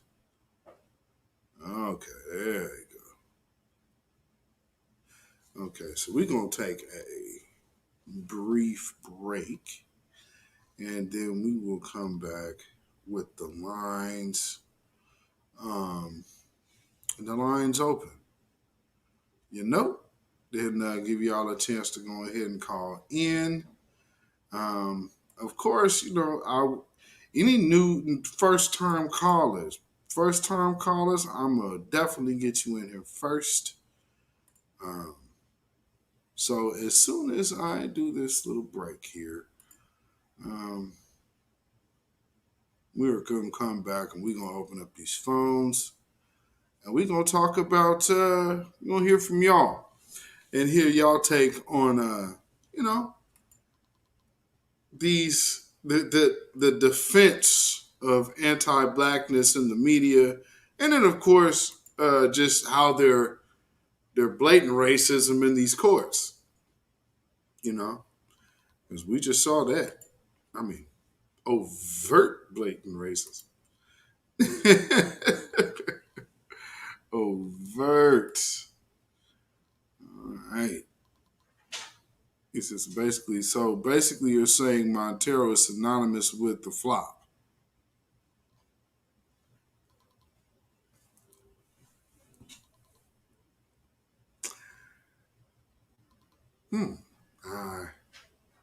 Buginas? I guess I am.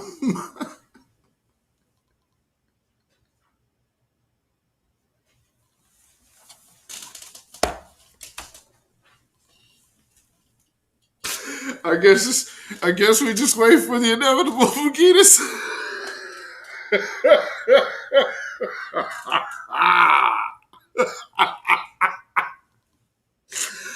Oh man, because this is how I see it. Like me and my wife was talking the other day, because I knew that Travis Scott concert would have a lot of dark shit in it, so I just watched it by myself. But I was talking to her, I'm like, yo, this whole thing here we're looking at is just it's dark. Wait, what did you say, Buginas? The singer Selena Johnson got a song from back in the day called Maury Povich. Yeah, she did. Montero. And so, yeah, we was talking about, like, with all of the stuff and the signs and symbolisms that they was putting out in this concert, why didn't they have Lil Nas X perform? Like, Lil Nas X doesn't rate to Bad Baby? The Cash Me Outside girl gets more stage time than you? That's what lets you know Lil Nas X ain't no real damn artist. I mean, come on, man. Cash Me Outside. Cash Me Outside. She got more stage shine than you. He's a talentless hack. Oh, Yellow Cat, you absolutely correct. I have said that nonstop. Talentless hack. He ain't paid no dues on no stage the first. That's why all he could do is made up shows that are more choreographed than content. So, like, he doesn't even know how to connect with an audience. You know what I'm saying? So if he ain't out there popping his Bucci cat, he's lost. So you got to put him in, like, he's an actor. He's not even a rapper. Like, he's like reality. He's reality theater rap. I mean, that's the best way to put it. He's theater reality rap. Ah. Nonetheless, though, man. So after this little break, man, I will be right back. We finna open up the phones, hear what y'all got to say. And go ahead and close out this last hour with the family. So let me get this on the screen. And shall return, ladies and gentlemen.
All right, all right, all right.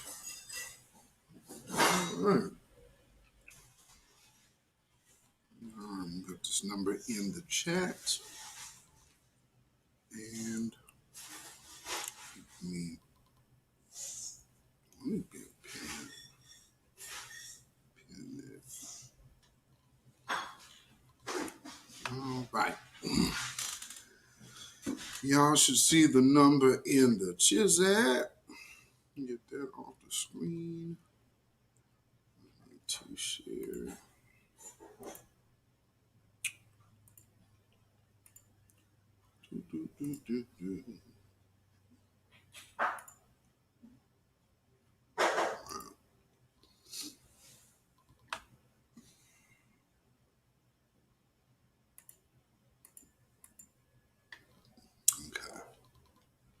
All righty. It's a great show and information. Thank you very much. I'm glad you enjoying it. Thank you. I'm here to serve. So by all means, feel free to call up, family. Let me get over here.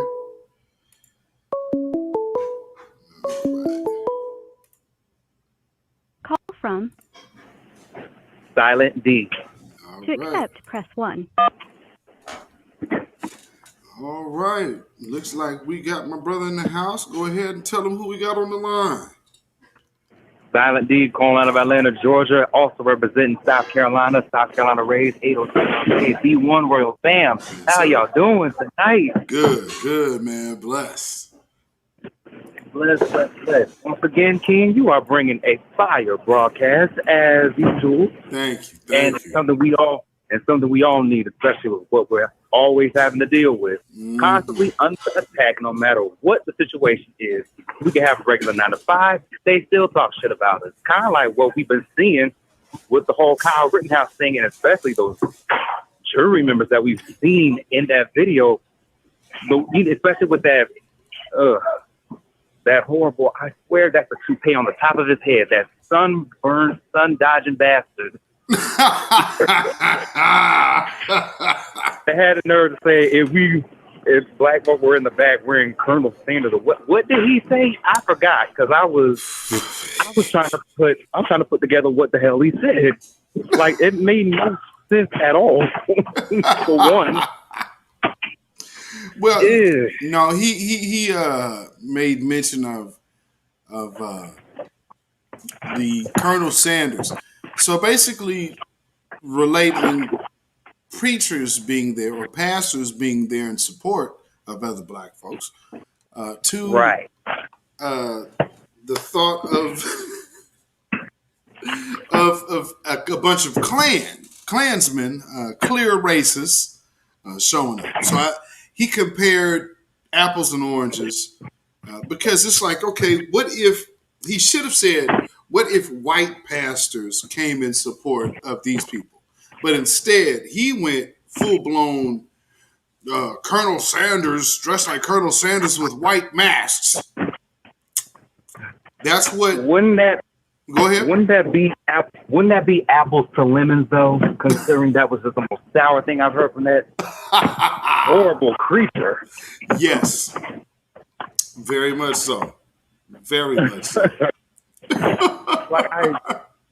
It is so bad. It's so bad to the point where we got them on the run that they're just blatantly open with it nowadays. That's how much we know we're doing our job as the new black media. Mm-hmm. If we were quiet, they wouldn't even be out in the open like this. But we bought them out. Right. You bought them out. Queen Abadiah brought them out. Jason Black brought them out. It shows.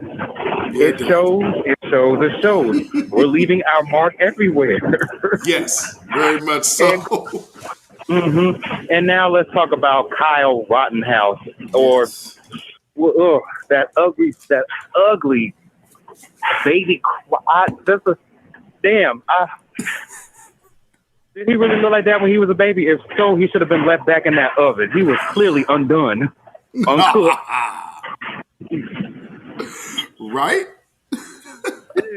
Jeez, Lord Jesus!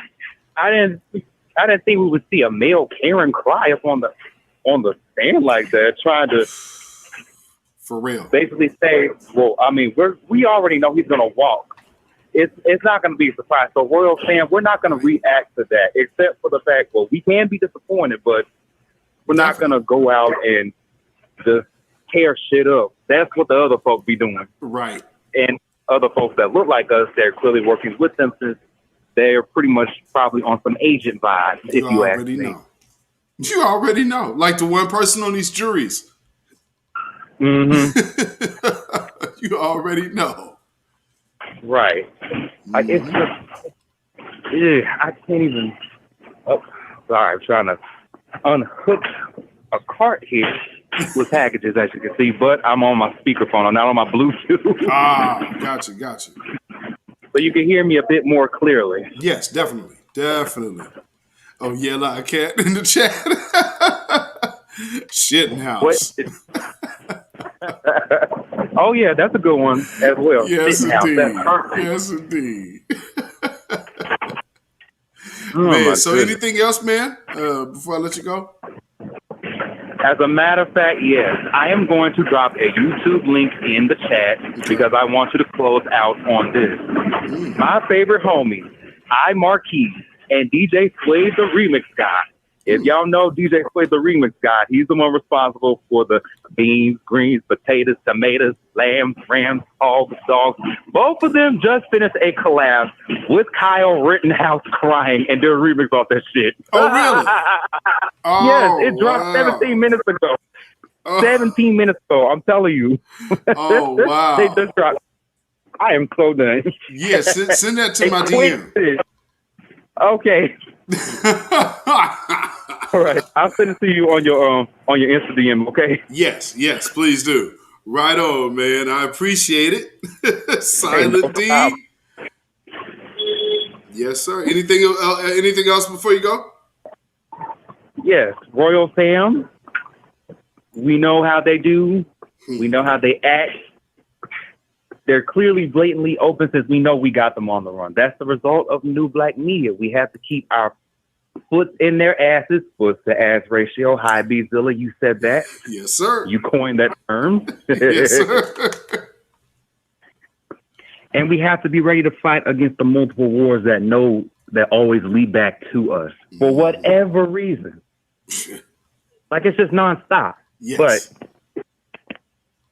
so we all know that for a fact. And also keep positive thoughts inside your head as much as you can. Stay high vibrational and eat healthy. Mm-hmm.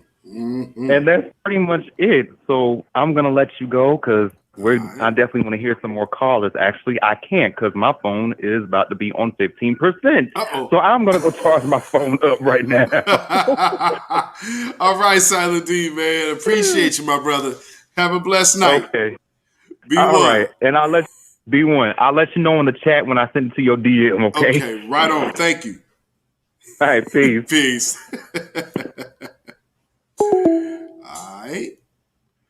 All right. So anybody else, go ahead. Now is the time. The number is pinned at the top of the chat. For y'all first timers, go ahead. Please call on in. I haven't heard from some of y'all yet. Now I'm still waiting. Don't be shy. Call in and tap in. You can just call in and say, hey, I wanted to say hey. So any first-time callers in the house? Any first-time callers in the house? Go ahead and let's see if I put that in. There we go. Yeah. This is the number. So y'all can definitely go ahead and shoot me a call. Let me know what y'all think about good old Kyle Rittenhouse.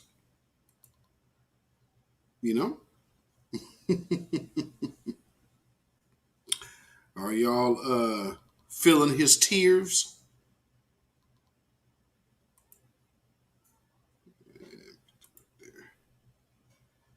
Are y'all feeling his tearful cries? Oh man, because they are really just buttering this boy up. Let's while I'm seeing, I'll play this real quick and see if somebody else calls. In the meantime, this is more of how the media is just covering this cat. Just Willie, this judge is an absolute joke. He's been a joke from the very beginning. The prosecution has tried to get in just basic evidence that would go to the character of the defendant, the T-shirt that he was wearing after he got out, saying he was free, as you know what, and sitting there basically taking great pride in the fact that he killed people and that he was out. As far as again, going to his character that he beats up teenage girls. The prosecution tried to get that in, just again to go to his state of mind. He, of course, has him crying on the witness stand like he's some poor babe in the woods, and he just happened to cross state lines, break gun laws, illegally carry around an AR-15, and shoot 3 people and kill people. And this judge, again. It's absolutely disgusting the way he's conducting himself on the stand there. He's obviously playing for the audience, a certain audience. Yeah, I would have to agree. He's definitely playing towards a certain audience. What is that certain audience? You know what I'm saying? Let me see, huh?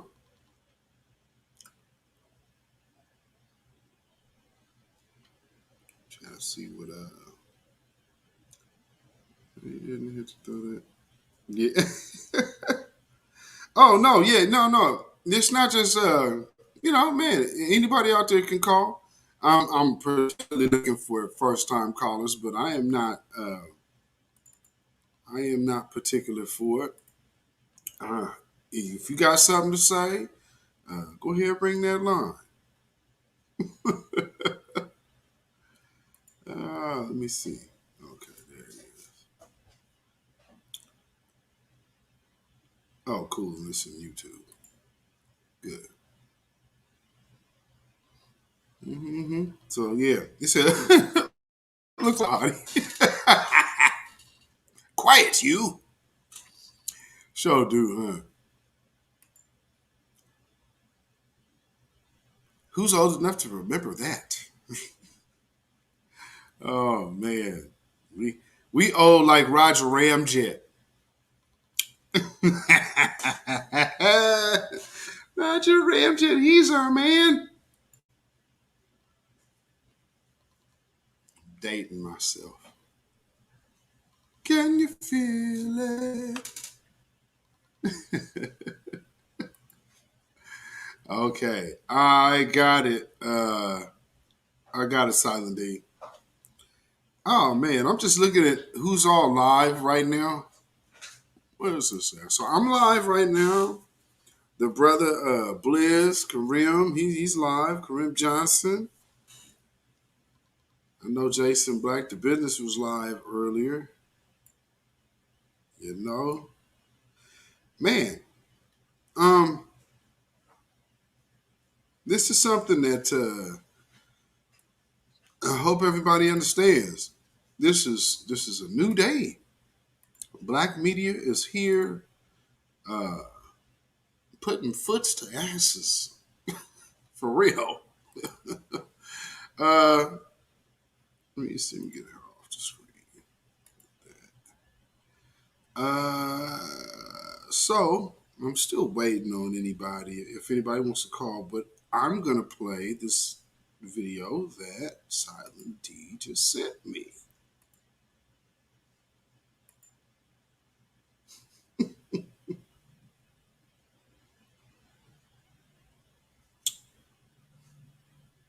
Oh, wait. Gotta share the page.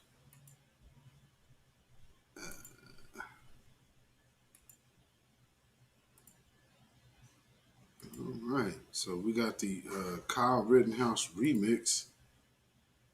So let's get that up to 7. I make that big. Let me get this on the screen for y'all.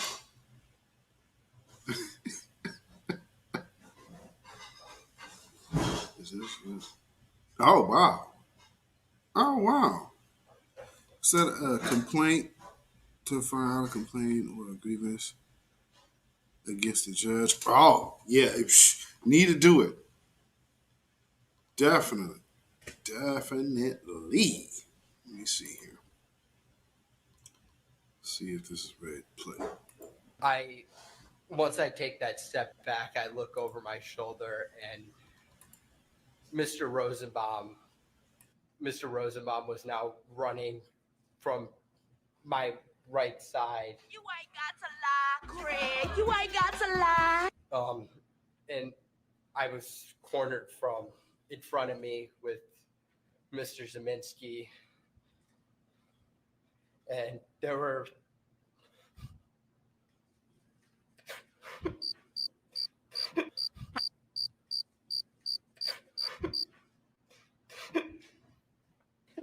Today, Junior? there were 3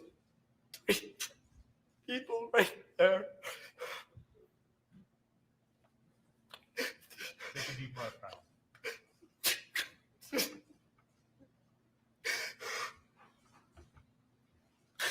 That's what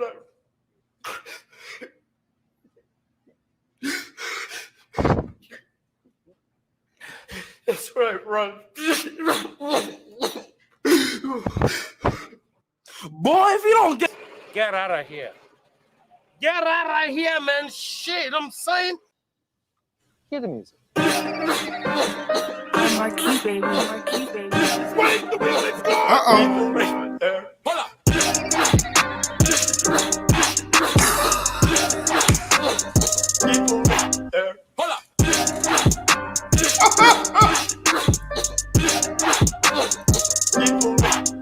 Hold up.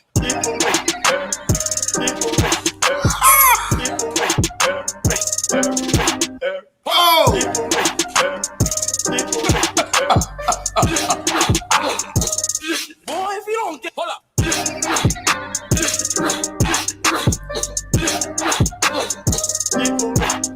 Hold up.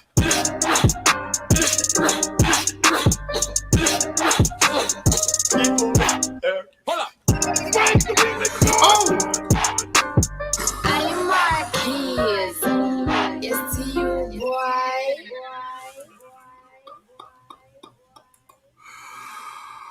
Oh Lord! Oh no! Let's stop that. I'm looking for that ad. Oh my Lord!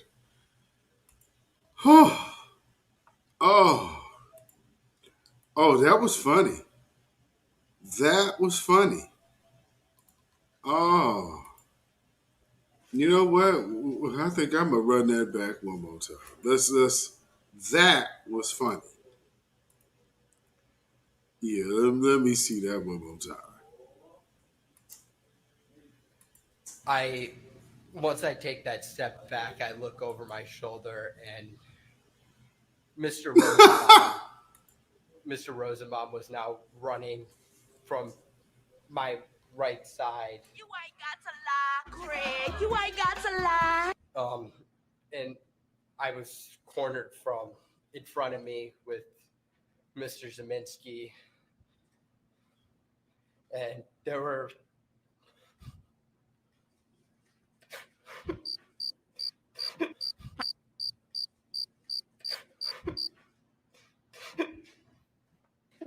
Today, Junior? there were 3 people right there. Take a deep breath now.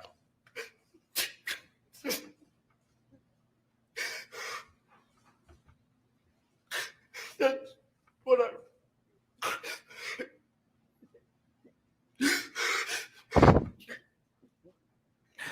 That's where I run. Boy, if you don't get out of here. Get out of here, man. Shit, I'm saying. Hear the music. I'm Marquis, baby. Marquis, baby. Wait, the music's gone. People right there. Hold up.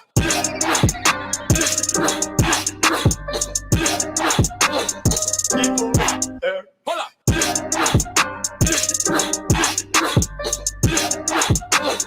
People right there. Hold up. People right there. People right there. People right there. Right there. Right there. Hold up. People right there. People right there. Boy, if you don't get, hold up.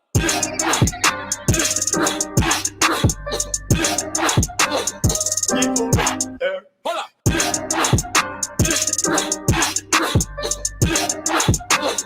People right there. Hold up. Wait, the remix gone.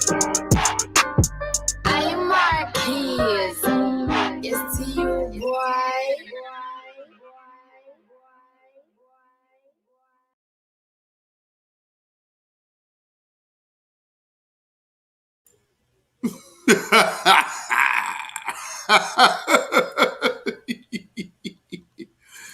Thank you, Silent D. Much appreciative.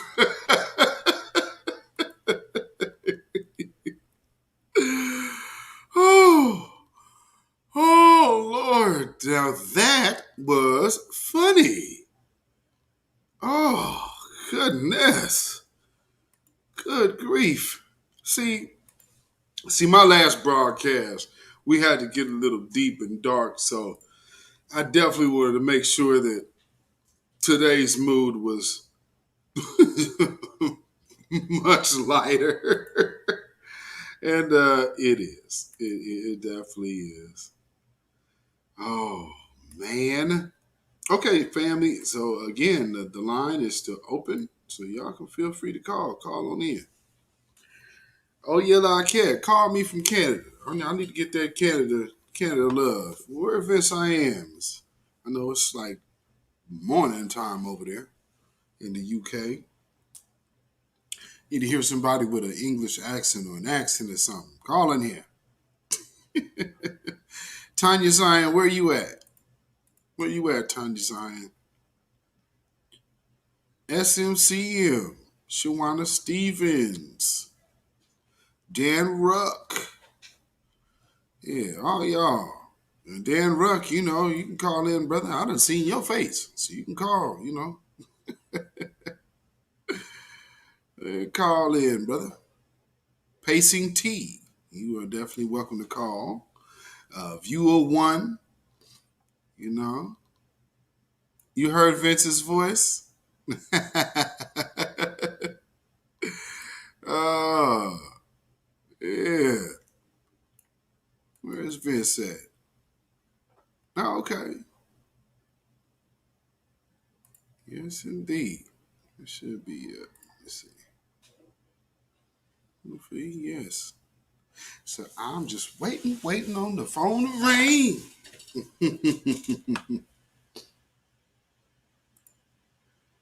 Oh, man. You know, I'd rather talk to y'all, you know what I mean? Because,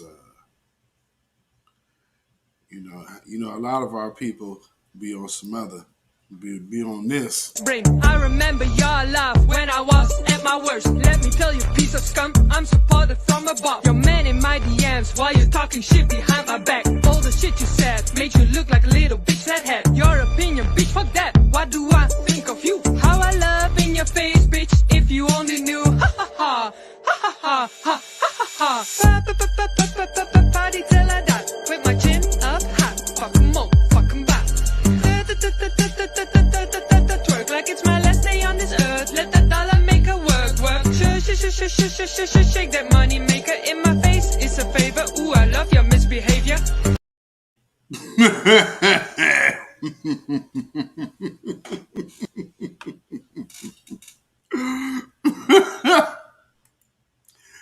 Oh, man. You keep asking me.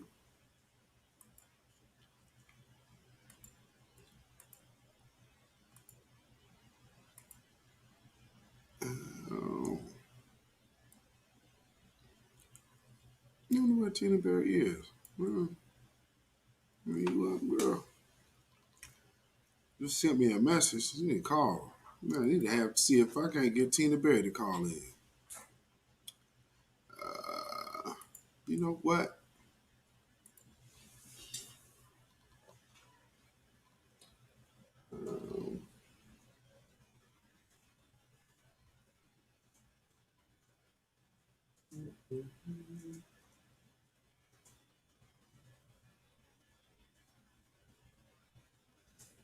Let me see if I can't get Tina Berry on the line.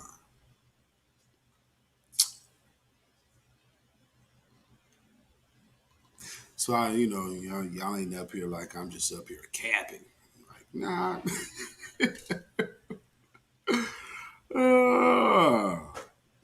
Give me a call, sis. I ain't capping. And this is the show caller number for them. So she, if she needed, I get a text from her every day. You know? Let's see who we got in here. I'm sure I got some people off up in here hiding off up in the chat. Y'all better call in. Yeah, he ain't gonna put me on the spot.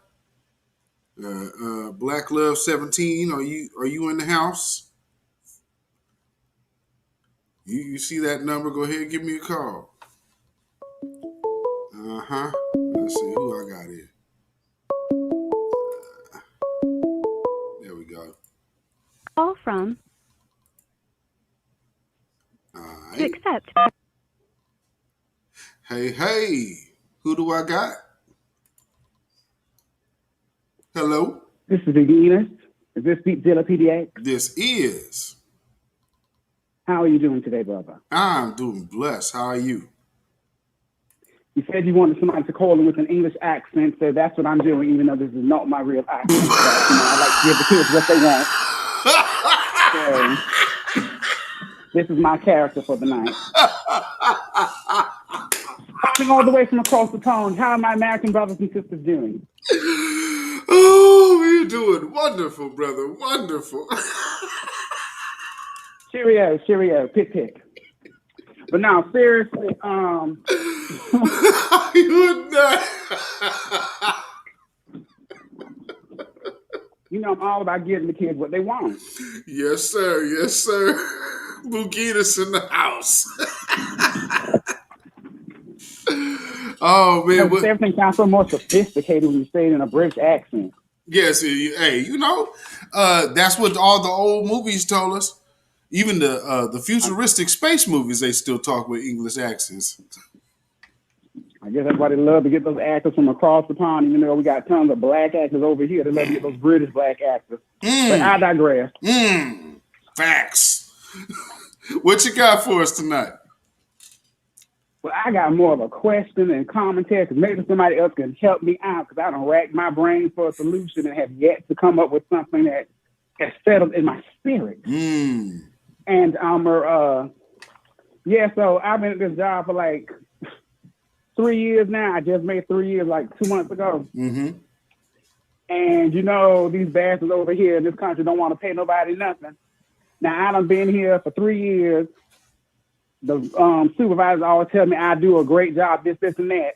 But for the last 2 years, I've been asking to meet with the head guy to discuss getting a raise. And this man refuses to call me back, answer my text. So then I go to the lower supervisors and ask them to pass on the message. They claim they talked to him or whatever, and that he should be getting in touch with me. I haven't heard nothing. This has been going on for 2 years now. Wow. Now I would have walked, but right around the time I made like a year or something, this pandemic shit started. So then, people were kind of staying where they were because if they didn't already get sent home because their job got shut down. But right. So I'm like, okay, I got to sit here and just eat, bite the bullet. But even when they started opening businesses back up and stuff, these companies were like, well, we're going to start paying more to attract people back in or whatever because they needed people to work because their business was, And these bastards still won't come off of no change where I'm at. And a lot of these places, maybe it's the area I'm in, because I stay in this I don't know. It's not a really happening place in Florida. But at the same time, it's not like backwoods country, bumfuck Louisiana, like rural. But my thing is, they won't come up with no money, and I'm looking, trying to find other jobs. They're not paying nothing, and then on top of that, they all either have the they're making you either have to get the vaccine or you have to wear a mask.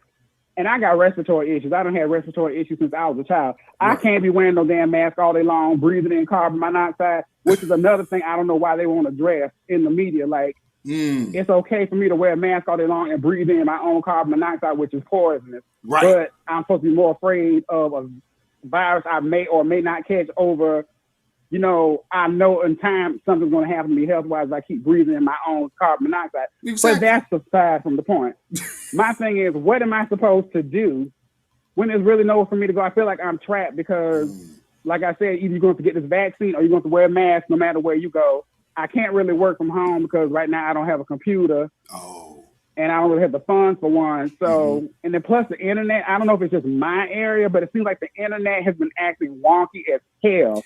Even on my phone, my Wi-Fi and stuff, I'm always losing the signal. So I'm like, even if I had an at-home job that I could do off of my computer, I mean, you really can't.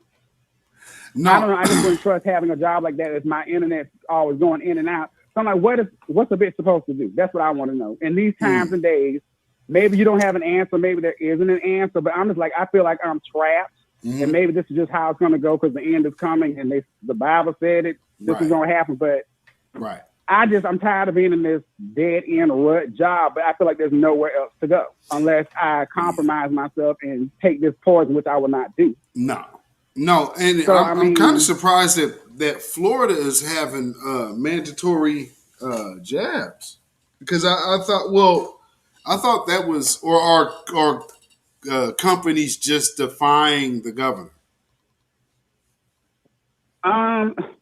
Well, that's the thing. I mean, I know Rick DeSantis is a devil. They all devils. But like Trump, if it's a choice between Trump and Biden, I'm going to go with Trump. And with these governors like Rick Robot Scott, because he looks like an android to me, honey. He ain't got no life behind them eyes. But again, I digress. But between him and DeSantis, I'm going to go with DeSantis because at least he's fighting back against Biden's mandate. And then the people here in Florida, they're like demonizing him, saying like he's putting us at risk for not making people have to take the vaccine, and all these kids, oh my God, they're making all these kids in these schools, they're encouraging them to get these vaccines. They're showing it on the news all the time, how the kids are getting their shots and they're all happy. Right. And I'm just like, they lead these poor babies to the slaughter. But a lot of these companies here, they're all not forcing them, but it's getting to the point where most of them are like, some of them are voluntarily do it because I guess whoever's over the company, they believe in the vaccine. And then other places are like, they're not going to make you do it unless the law gets passed. But if they pass the law, then they're definitely going to make you comply. Okay. So it's like, even if I left and went to another job now and they're not enforcing it yet, if that bill gets passed, which I believe it will, because I mean, in order for prophecy to fulfill itself, it kind of has to happen. Yes. So yes. You're only going to be safe for a time. No, that's true. To answer the question about what you could do, a possible option is to, there are other groups that are kind of doing the separation thing. I don't know how adept you are at farming, but there are, but even still, what you're describing is a mode of survival. So although you may not have known it yesterday, it might be a skill of tomorrow. You feel me? So I would say at this stage of the game, stay where you're at, but keep your mind open for other opportunities because other opportunities will be new. And when I say new, meaning the way to which the presentation, it might be more of a commune type of vibe. You know what I mean? And there's been those, so you got to be careful because there's definitely been those before We all are familiar with Jonestown. They were kind of the same thing. So like, don't go join a cult. But for somebody who's kind of looking to live as free as possible within the confines of this, meaning, self-sustainability, like a community network type of vibe. That's kind of really the one way. And then there's also the startup vibe. And then one thing I will always tell anybody to fall back on is, what do you yourself do best? And because some of us do possess talents that are business sustainable. So if you're in that lane and you're just not utilizing it, you might want to consider how to monetize that other lane that you're not actively using right now. So it's just another tool to have ready. So when it's time to pull it out the bag, you could just take off. You know what I'm saying? So I don't know whatever that is with you, but I know you got some inward skill. Well, that's the thing in my area. Like, that's the thing I don't understand. Like, online, you can find all of these woke communities and whatever. And it's like, but in real life, I might have only met one woke person in actual real life. Like, it seems like everybody who's woke is online. So I don't even know where to begin, like, in my area, because everyone around here is brainwashed. Like, they're still drinking the "We Shall Overcome," Kumbaya, Kool-Aid. I ain't got time for it. Ouch. And then as far as my talent, like I've always told people, they're like, why don't you do this or why don't you do? I'm like, I call my talents useless talent, and in essence, no talent is useless. But in the times we're living in, I feel like my talent is useless because I'm an artsy person. Like, I don't know. People always tell me, you should have been a comedian, or you should have been an actor, you should have been a model, or this or that. Right. But that's not going to help us now. We're trying to survive. So my talents really have no place in this new world that's coming about. So that's why I'm really like just lost, because I don't know what to. I don't see how what I have can benefit anything. I wouldn't necessarily. I'm not going to Hollywood. No, no. I wouldn't say. See, what you just described is, truth be told, an avenue that could be used in a new black media space. See, imagine this. And this is why I said those other skills to just have ready, because you never know. I've watched things occur. That's why I'm a person of faith, but I'm not a person of faith blindly. I've had things proven to me.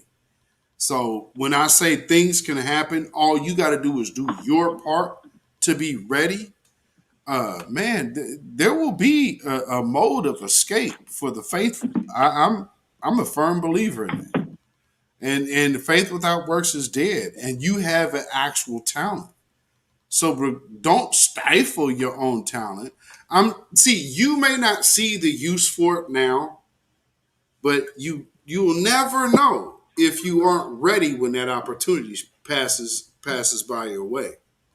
Now, you keep that shit sharp right now. Oh, you best believe when that opportunity comes your way, partner, you got your bags packed.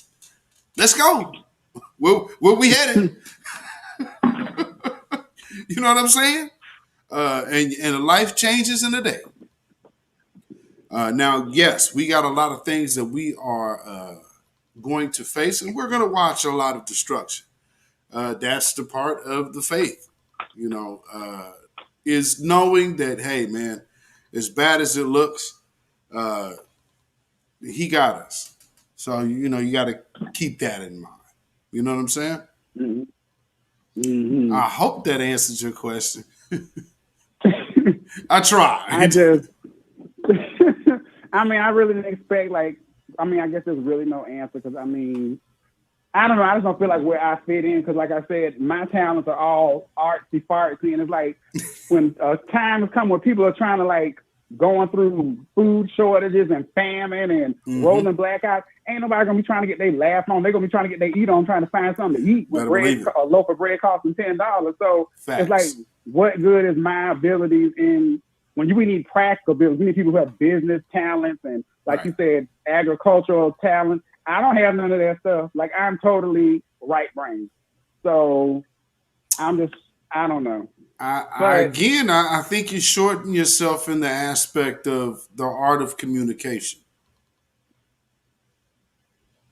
I'm just saying. Because, I just look back on, like, I was looking back how I was when I was a child. If my parents had that kind of mind, I could have been one of them Disney stars. Like, I could have been rolling in millions by the time I was 20. And I kind of lament it sometimes that it never happened. But then I think about it and I see all these children and these stars that grow up in Hollywood and how they come out. And at times I think it's a blessing because, that could have been me. But at the same time, it's like, these people own everything. So it's like, because black people aren't going to do like the black people in Africa do. They have their what they call Nollywood, like Nigerians have their own Hollywood. Indians have Bollywood. We don't have none of that over here. So it's like I have to go through these wicked demons in order to have a career in that area, and I'm not going through them. So it's and I can totally agree with you there. Full understanding there.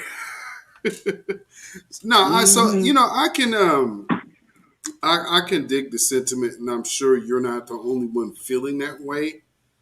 And truth be told, I would just say, because there was a time when I felt that way. It's like, well, I'm a musician, so what is it like? I feel this way, so these are the things that I have in me. I was groomed in this lane, but how does that apply to music? And truth be told, it really doesn't. So what it is I'm both. You know what I'm saying? I'm just being everything that I am and everything that I was made to be versus, and see what I'm hearing from you is something I used to do. I would stop myself from something else I do because of my own reasoning. But these are tools and fuels that I was given. So it's not really mine to say, it's only for me to keep them sharp. Because I never know. I've learned over the course of the years by just keeping my stuff sharp is that, man, trust me, you're being sharpened for a reason and a purpose. And you would much rather be sharpened for a reason and a purpose to just be a dull knife in a drawer. Use that gift, brother. Whichever way, exercise it. We all know you funny. So there's laughter is like the gateway to happiness, man. It's an icebreaker. It's a stress reliever. And if we're going into stressful times, what more would we need than to be relieved at a time to time?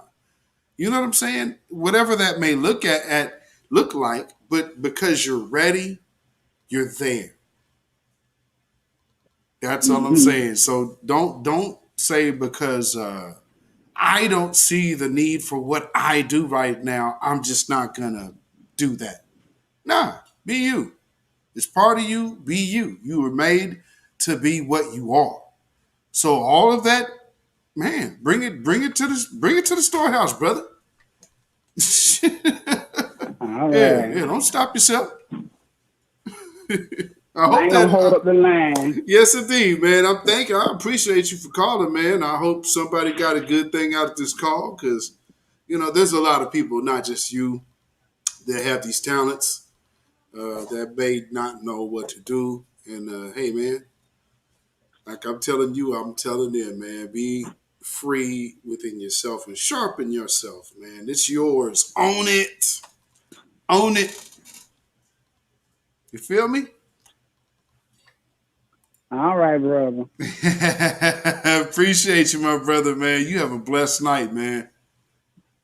All right, bye, y'all. All right, man. Buginas. B1. All right. Yes. Desmond works. Desmond works in the house. Yes, indeed. I hope y'all, I hope that conversation was enlightening for y'all because I know there's different people that have different talents and just not certain, hey, I don't see how this fits here. I don't see where this fits. But not everything is for us to see. But, when it's ready for us to walk in, we'll know then. We'll know when it's our time. You'll know. You'll know. You know what I'm saying? But great call. Thank you, Buginas. And thank you for giving me the opportunity to even answer that question. I appreciate that. Thanks for the different man. I'm appreciative of you. Thank you very much. Like I said, I'm just trying to give a different perspective. All right, we got somebody calling on in. Call from Desmond Works. Desmond Works. All right, what's going on, my brother? Let everybody know who you is and where you calling from. It's your boy Desmond Works, calling from Louisville, the one and only Louisville, Kentucky, baby. What's going on, Venezuela? What's going on, man? What's going on with you? I can't call it at work, just chilling at work. Happy to see your podcast, your little live. So I want to hop on real quick, Yes, sir. Yes, indeed. What you got for us, brother? Man, that your boy crying like a little that fake ass quick tears dog was a mess, dog. That was a mess, dog. That was pissing me off, man. And then what makes it worse is that the judge, he's in, he's in on it. Like, absolutely, you can't do this, can't do that. I'm like, just let the case be fair. Right. Just let it be fair. You know what I'm saying? I'm like, come on now, he killed 2 people. He wasn't defending himself. Come on now, he was about to ambush, you know what I'm saying, some us that was paying attention. But then they didn't want to, let us, he didn't want, I guess he wanted us to do what, so I say that he was a first responder, quote, unquote. Yeah, he was some kind of cadet. And so like training to be a first responder. But they kind of overplaying that. Yeah. And then,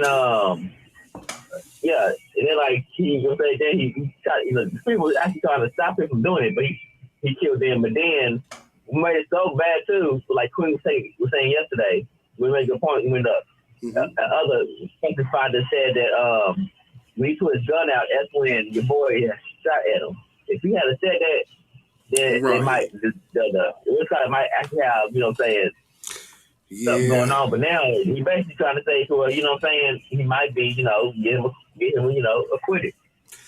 You know what I'm saying? I'm pretty sure he's gonna get off. I'm pretty sure he's gonna get acquitted. I kind of felt that way from the jump. It's just further shaping up that way.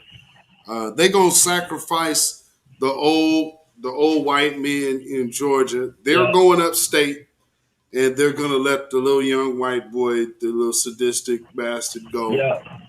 And I got son who I'm gonna say that I got son that a couple years he gonna do something stupid again. And they gonna be like, well, he got he got some mental going on. Yep. Oh, poor baby, he got something mental. Come on now. Come to mama, baby. You already know. It's okay, baby. It's okay, baby. It's okay, baby. You don't have one little head. It's okay, baby. Yes. Be quiet. It's okay, baby. Yes. I'm just saying that's what's gonna happen. Most definitely, bro. And then we're gonna be looking out. Then we're gonna be like, we told y'all, but oh well. But then also like, I was in 2 weeks live the other day about this. He made a good point. It's showing white supremacy that they'll do anything at all costs to show that white supremacy is still here. So this trial, they're gonna show that what I'm saying, white supremacy standing tall, and no matter what. Facts. You know what I'm saying? Facts. And then your boy Jim Crow though, man, talk about Negro, man. You know you said Negro. Stop saying that. You meant to say it, man. Negro. I mean Negro League Baseball. Nah, he want. We all know what he really want to say, but he can't say it. Right. He want to say he wanted to say jigger with the N word.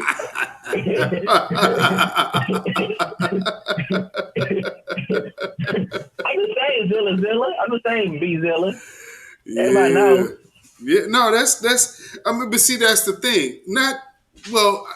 Everybody may know, but not everybody accepts it.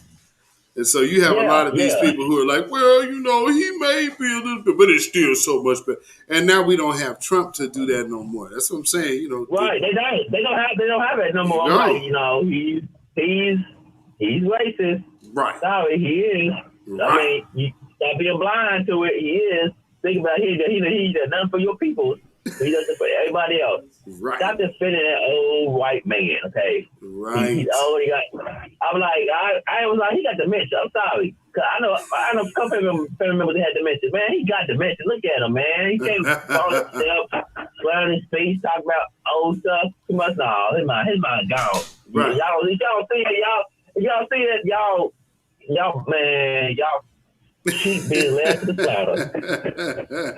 Even I can see that. I'm like, man, you know what? Oh well, y'all gonna learn. Don't be crying now. Don't be crying now because he's doing ain't doing. You know what I'm saying? We try to warn y'all. Don't be crying now. I'm like, oh well. Right. It's what I got to deal with. Absolutely. Oh, well. Man, I'm telling you. So, man, anything else? Anything else you got? I just say, I just want to say I'm here to support you or whatnot. I got one more thing. Yeah. The website 60.net. You gotta be careful with that because I try to go in there and promote my podcast. Mm-hmm. They won't let you do that. You can go in there and talk all for black you want to, but if you try to promote your blog podcast and put an episode in there, that thing is advertisement and take away from your website. So I just want to let y'all know that. So, Okay. Yeah. I try to do that.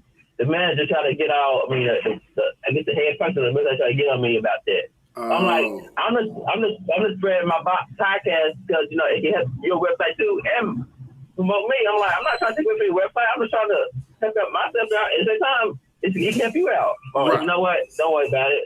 I ain't got to go on your website no more. You know what I'm saying? I can leave your website alone. I'm like, I'm just saying, y'all know, just be careful if y'all do go in there and try to promote something. Right. It's advertisement, even though you just be trying to promote yourself, your issues going on in the community. But hey, right. I'm just saying. Well, you know. Right. Oh, well, I mean, I'm not sure what the particular situation was, but again, everything is in the growing phases, so it'll all be worked out. I was just like just to let people know just in case they might try to do something like that, might try to share your part, share your live, something like that. I don't want them to be like, come to you, man. I try to share your live on 6 Zeros and they try to act out, grimy about it. So I was letting people know about it. So I'm not saying it's a bad website, but it's a good website to go to. It's a forum or when I'm talking about black issues and stuff like that. But I would say just if you want to try to promote anything or like share podcasts or anything like that, they don't fool with that. But I would let people know about that. That's all. Well, no, that because it's more or less of a message board, right? Yeah. So I mean, that's understandable because that's more or less what those things are. It's kind of old school, actually. Like when the internet first started really popping. It's like a new format in an old format in new school time. So it's not like a social media type platform. It's more of a message. Gotcha. Yeah. So that's probably why, because they're like, no. Put your own. So if you have something to insert there of your own, like this is Desmond Works, this is my take of the day, then they'll be like, blam, right there. But if you're taking somebody to another thing, they're like, nah. Yeah. So that's all that is. That's all that is. Yeah. But I was just letting people know, just because they might try to do it in the future. I don't want them to be looking like, damn, you gonna do me like that? Like, right. I just want to let y'all know now. They want to do all that. Yes. 6 Zeros is a message board. Melanated People is a social media site. Yeah. Yes, Yeah. So you could definitely do that on Melanated People, but on Yeah. So imagine Twitter without being able to post links. That's 6-0. Yeah.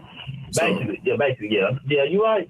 Yeah. But I just think about it like that at first. But I was just No like, doubt. damn, you gonna let me do anything like that? Like, damn, I ain't gonna lie, I'm kind of salty, dog. I was like, damn, man. I was like, man, Right. you know how you be salty, you be mad, you want to let click comment, but like, you know what? I'm gonna leave it alone. Yes. I ain't gonna end you to that click comment. So leave it alone. Yes, indeed, man. So, man, I appreciate you giving me a call in, my brother.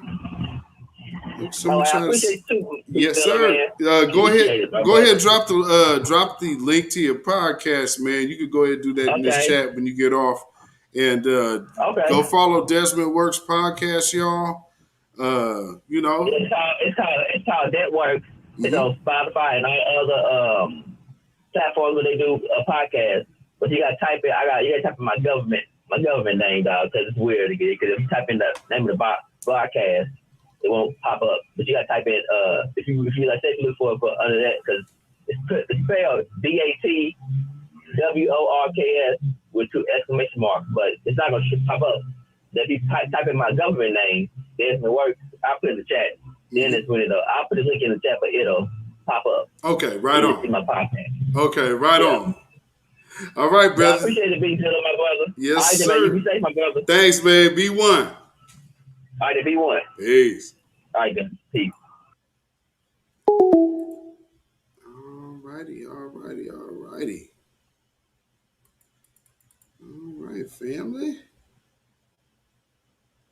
You know, I think I'm gonna give this one more run. Anybody else want to call in?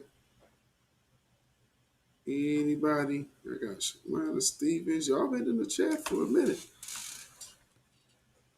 Let's see. I'm still looking. I want me a first-time caller. Can I get me a first-time caller tonight? Is there a first-time caller? I know Queen. Look. We got here. Call from. Hey, hello. To accept, press 1. To send a voice. Call from. Hey. You gotta turn the background down. Hello, I was trying to call in. I messed up because I think I hung up too fast. Uh-oh. Well, I got you now. What's going on? Nothing much. I was just wanting to piggyback on what everybody was talking about on how running house, getting house. Okay, that one is so funny. But he was just so fake. Like it was no tears coming out of his eyes. Like I wonder, did he rehearse that before he got in there? Cause it's like, damn, like he really was doing all that crime. And that thank you, Solid D, for sharing the remix of the what's his name, Marquez. That little duo, that was funny. That video, I'm gonna be watching it all night. That was too funny. I was cracking up, and my mother was too. But yeah. But that was so fake. It's terrible. Yeah, it's terrible. I mean, you know, he knew what he was doing. That was over the top, and all of that. You know, he was doing crying like, you know how when little kids get whipped. He was doing that, and then trying to do all the extra hard squinting. And y'all say her grandbaby's fake cry better than that.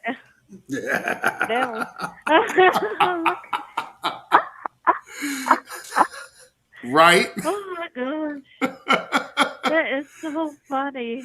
Oh my god, that was so funny. I am not surprised. And but the you know white what? supremacists are mad. They very mad. People, I know they.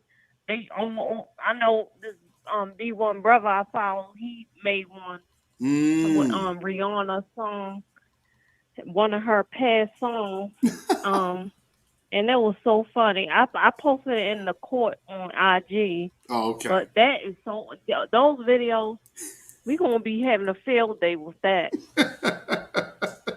I'll say, you already know.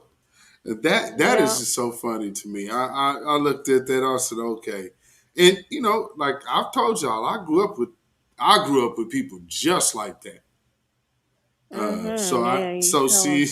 Seeing that type of attitude, and then for, like I said, the veil is up now, so people are seeing things for what they are. And so everybody can see that is nothing but the crying white women video. That's all that is. Yeah. That is all that is. Yeah, that really is. And for him to try it after that video was out just shows me how out of touch his people are. Same thing with the Georgia thing. Like, these people are clearly out of touch, especially if you're getting old Negroes confused with another old Negro. Yeah, ain't that something? That is so racist. It's super racist. They think they really think we just look the same. We are all beautiful as melanated people, but we have all differences. We have differences in, characteristics and the phenotype and everything. We do not all look the same. Right. They are trifling as hell for that. That devil, he's trifling as hell for that. Trifling. Absolutely. But I'm glad it was done so people could see it. Yeah. Because, it exposing themselves. Stuff like this has been able to be hid for so long. And now the veil is up and stuff like this is just being witnessed. I mean, it's being witnessed in front of the world. You can't pull this back or clean it up. There's nothing you could do about it other than what he did is gave a haphazard apology, which he told you basically he didn't want to do. So he just wanted to stay. He wanted that racist stuff he said just to stick and be just that. Yeah. They're just showing their true colors. And that's ain't a no fact. problem with me. That is a fact. Yeah.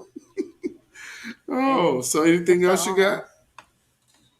The venom mandates are stupid. Very much the venom mandates. Very much so.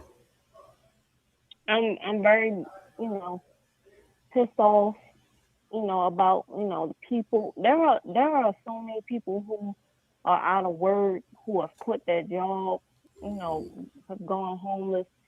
And this is like the greatest time for us to just come together and really separate. I'm praying because we really got to do something. Like this cannot continue. But we have to let Babylon fall. We have to let, prophecy, fill itself out and everything. But very much I'm just, very, very disheartened about everything. And I really pray for my brothers and sisters. I'm praying for you, Believers. I really am. It's all going to work out in our favor. These devils won't win. They definitely won't. They definitely won't win. And how about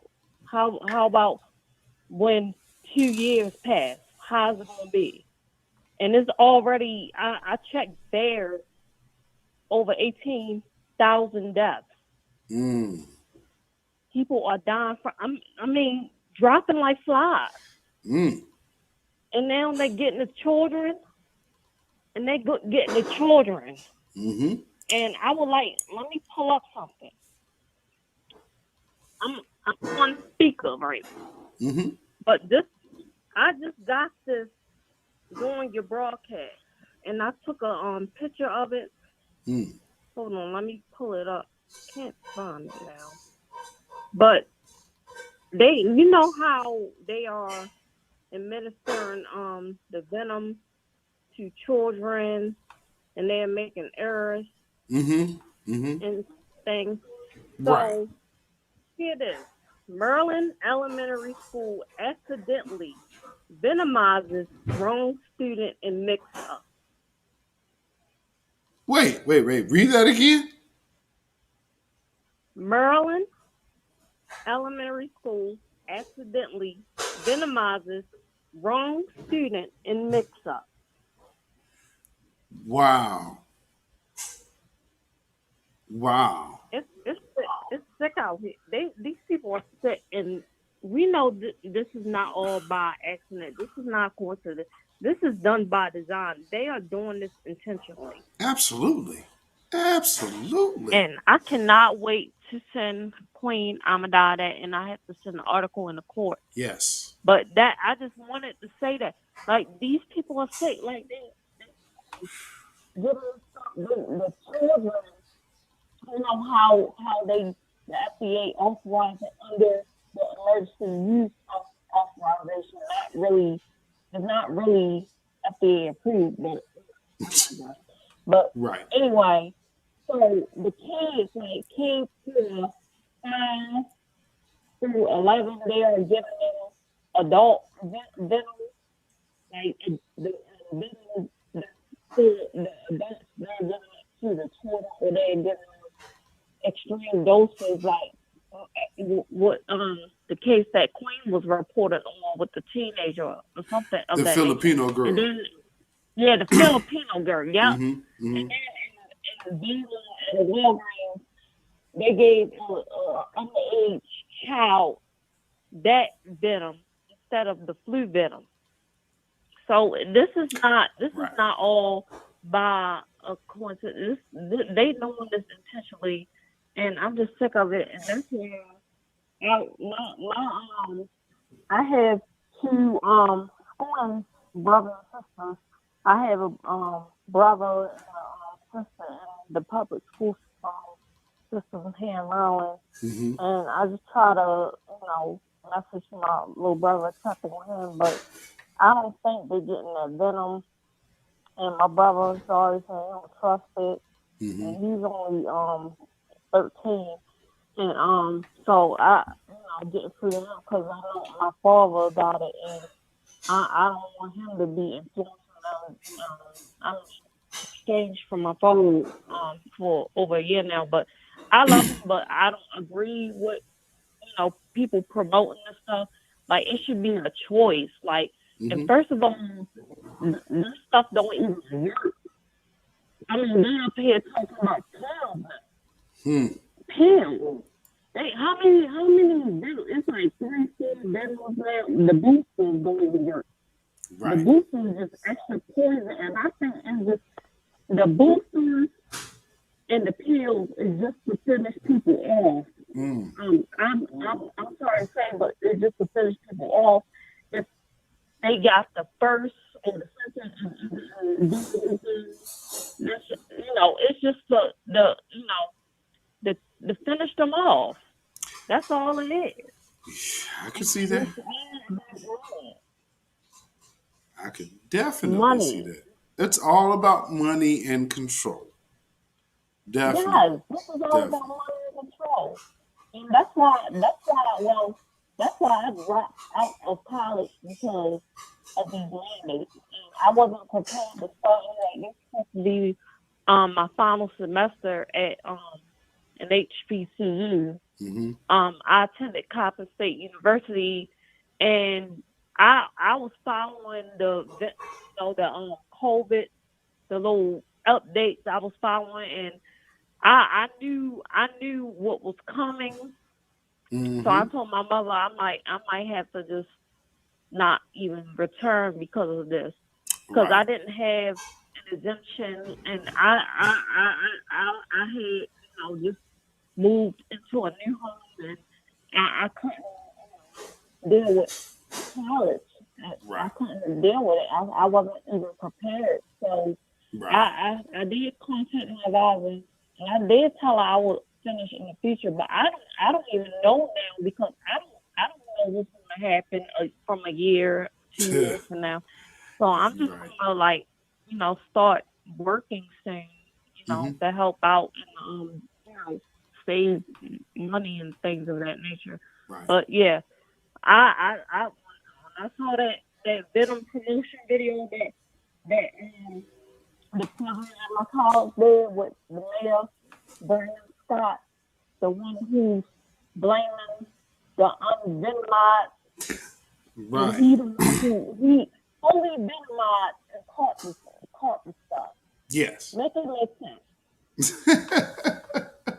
It doesn't make any. It And definitely turns doesn't out make any. the minister of wellness put out like something about that, and Silent D actually sent it to me, the email. And he was asking me, do I know about it?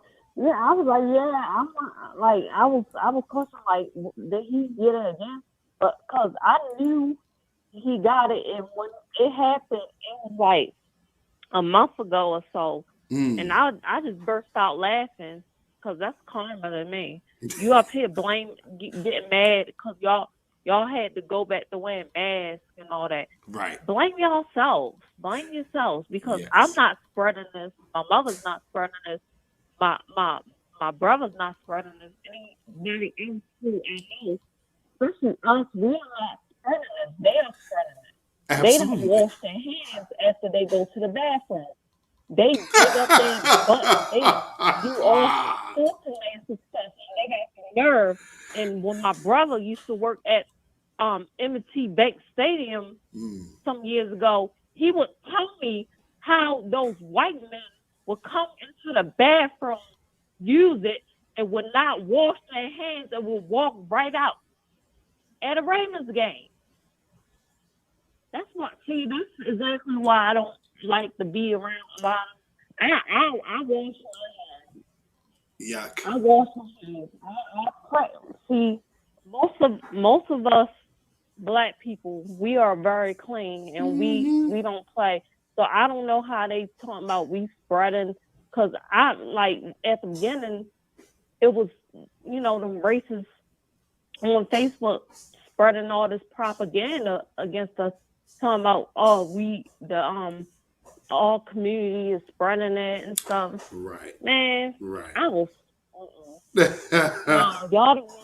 y'all created it. Right. Not us. Facts. Not us. Facts. So shoot, before I let you go, anything else? No, I think I got enough. I'm tired of everything, but I'm just gonna chill back and finish my my late night dinner and my pasta. Yes, indeed. Great show, Beatzilla. I appreciate you being a part of the New Black Media space. Thank you very much. And thank you for making me a mod. Mm-hmm. I'll take my mod position seriously, as you say. Yes, indeed. I appreciate you. Yeah. Thank you very much. Very, very much. I appreciate you and all the mods and all of you subscribers as well. So thank you all of you. All right. B1, everyone. So B1, you the queen in the house. All right. B1, right. sister. Shalom. Shalom. All right. And that is Judah Queen, our resident super sleuth. You know, the investigator. So, you know, if there's a person that ain't, they're not releasing this person's picture, she can find it.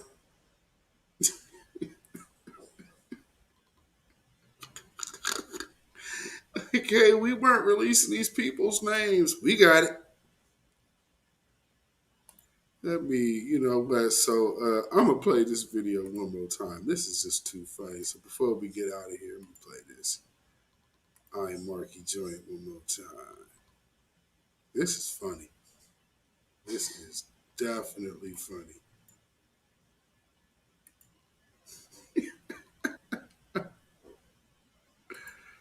Oh, Lord, this is too funny. Once I take that step back, I look over my shoulder and Mr. Rosenbaum was now running from my right side. You ain't got to lie, Fred, you ain't got to lie. And I was cornered from in front of me with Mr. Zeminski, and there were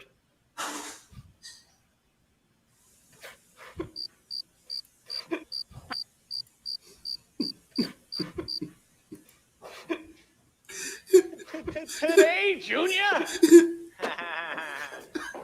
there were people right there.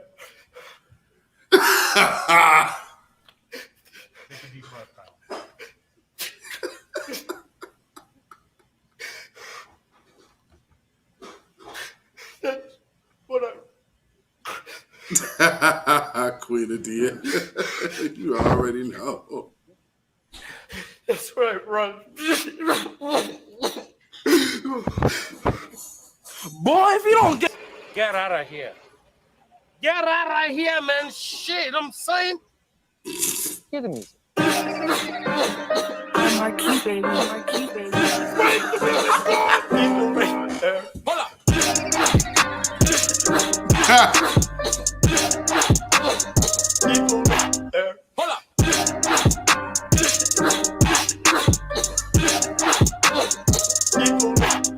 Hold up.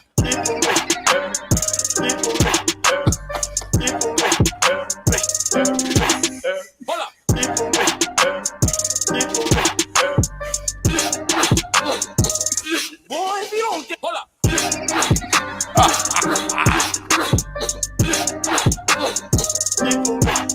Hold up.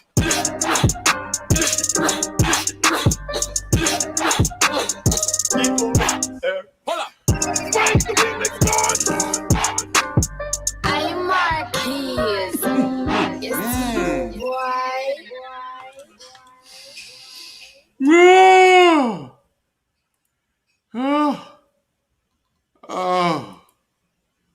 Oh, Lord.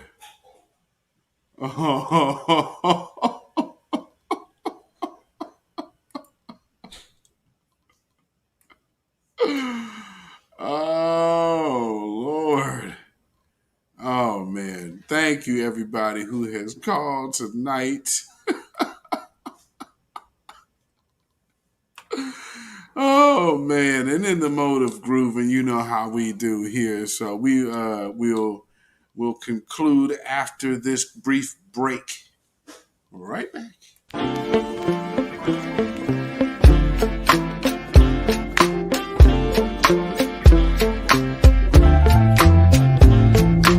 Living off borrowed time, the clock tick faster. That'll be the hour they knock the slick blaster. Dick dastardly, a Muttley with sick laughter. A gunfight and they come to cut the mix master. And living the true gods, giving y'all nothing but the lick like two broads. Got more lyrics than the church got ooh lords. And they hold the mic at your attention like two swords. Or you the one with two blades on it. Hey you, don't touch the mic like it's AIDS on it. Alright. Yes, indeed. So, family, it is about that time to get ready to get on up out of here. But I hope that y'all have got a chance to understand the breakdown that we were doing today of defending anti-blackness. Just showing you how the mainstream media and the powers that be are making sure that they are defending the code of anti-blackness, which upholds the system of white supremacy, to which we are looking to end. You know, it was a line that good Jade Arendelle. She always says, you know, we will conquer this beast, and that's a fact. And you know, in this new black media space, I just wanted to say thank you to everybody who has been contributing, everybody who has been a part, and everyone who is committed, you know, to a better day for all of us, speaking truth to power and not being afraid to speak boldly in front of our enemies, because that's what our job is. That's what our charge is. We are the real true light bringers. We're not light bearers because we're the light bringers. See, those people who falsely claim to have light, they do have some knowledge, but they don't have light. So the Bible would say, knowledge of evil isn't knowledge at all.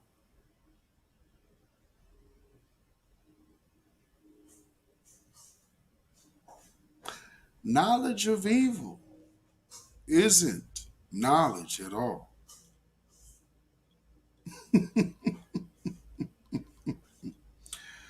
So understand, family, you hold a greater purpose, you hold a greater position, and right now you're just being refined, tool-tuned, and being ready for your moment.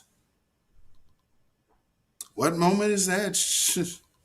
Well, it's one that a lot of people would think never would come. But they knew it would, just didn't hope it would be this generation. But I have always firmly believed we are the generation who shall see it. I believed it since I was a little bitty kid. When I first heard some of these things, I said, you know what? This resonates in my spirit. I think I'll see this in my day. The impossible possible. When our folks are finally from up under this wicked oppression that has held us by the throat for about 500 years,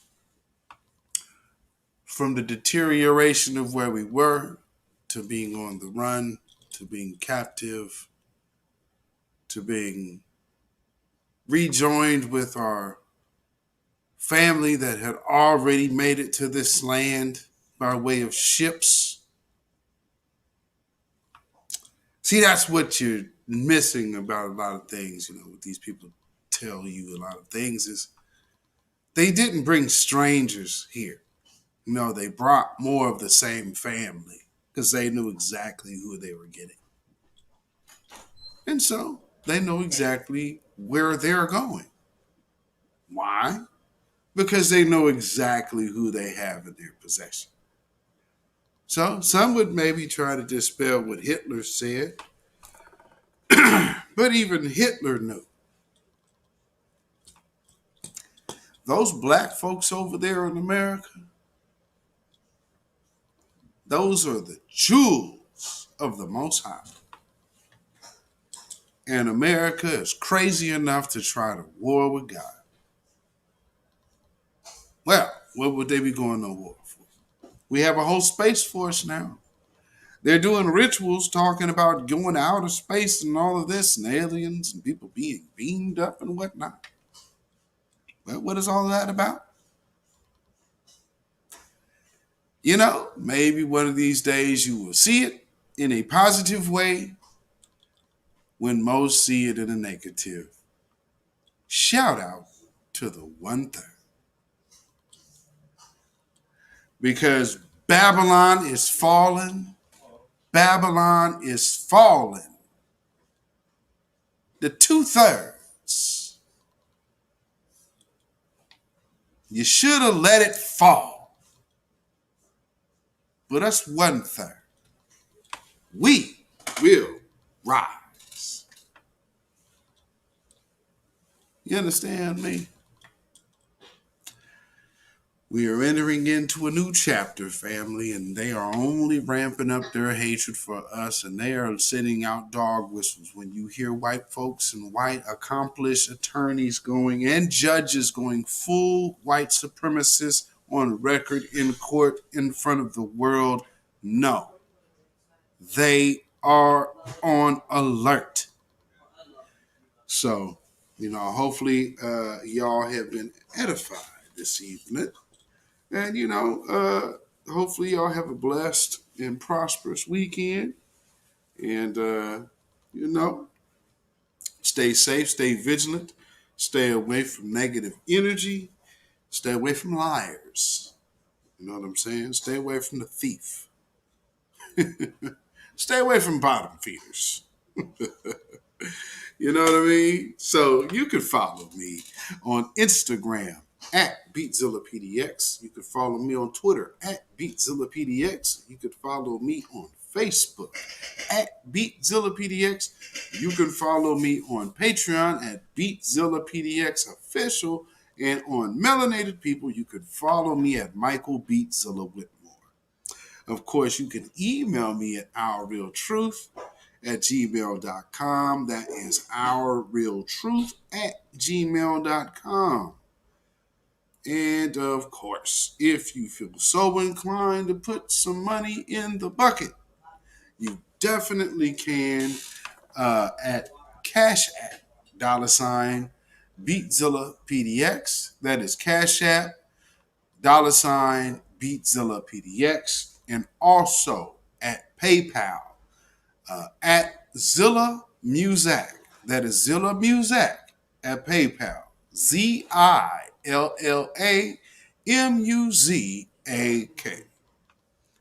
And,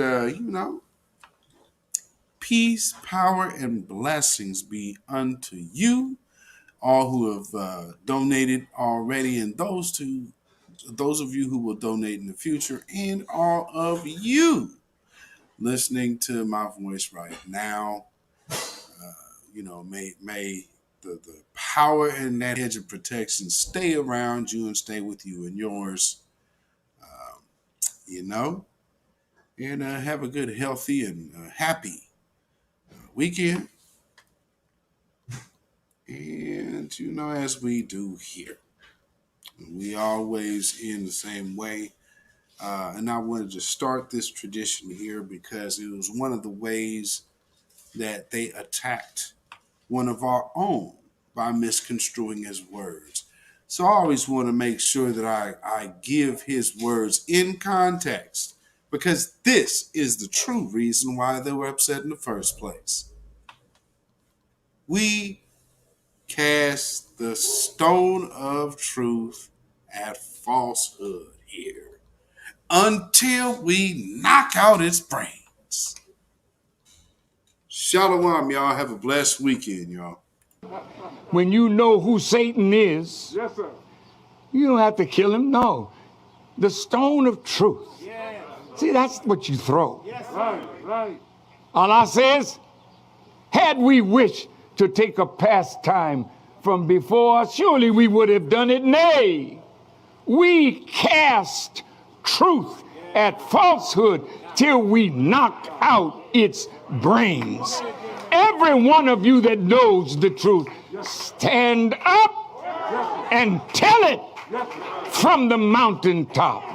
Black people can't take it no more.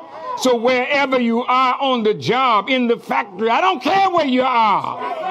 If you know the truth, stand up on the truth and tell Satan, who the hell are you to try and pick my friends? Farrakhan is God's man, and you are from the enemy of God. So to hell with you.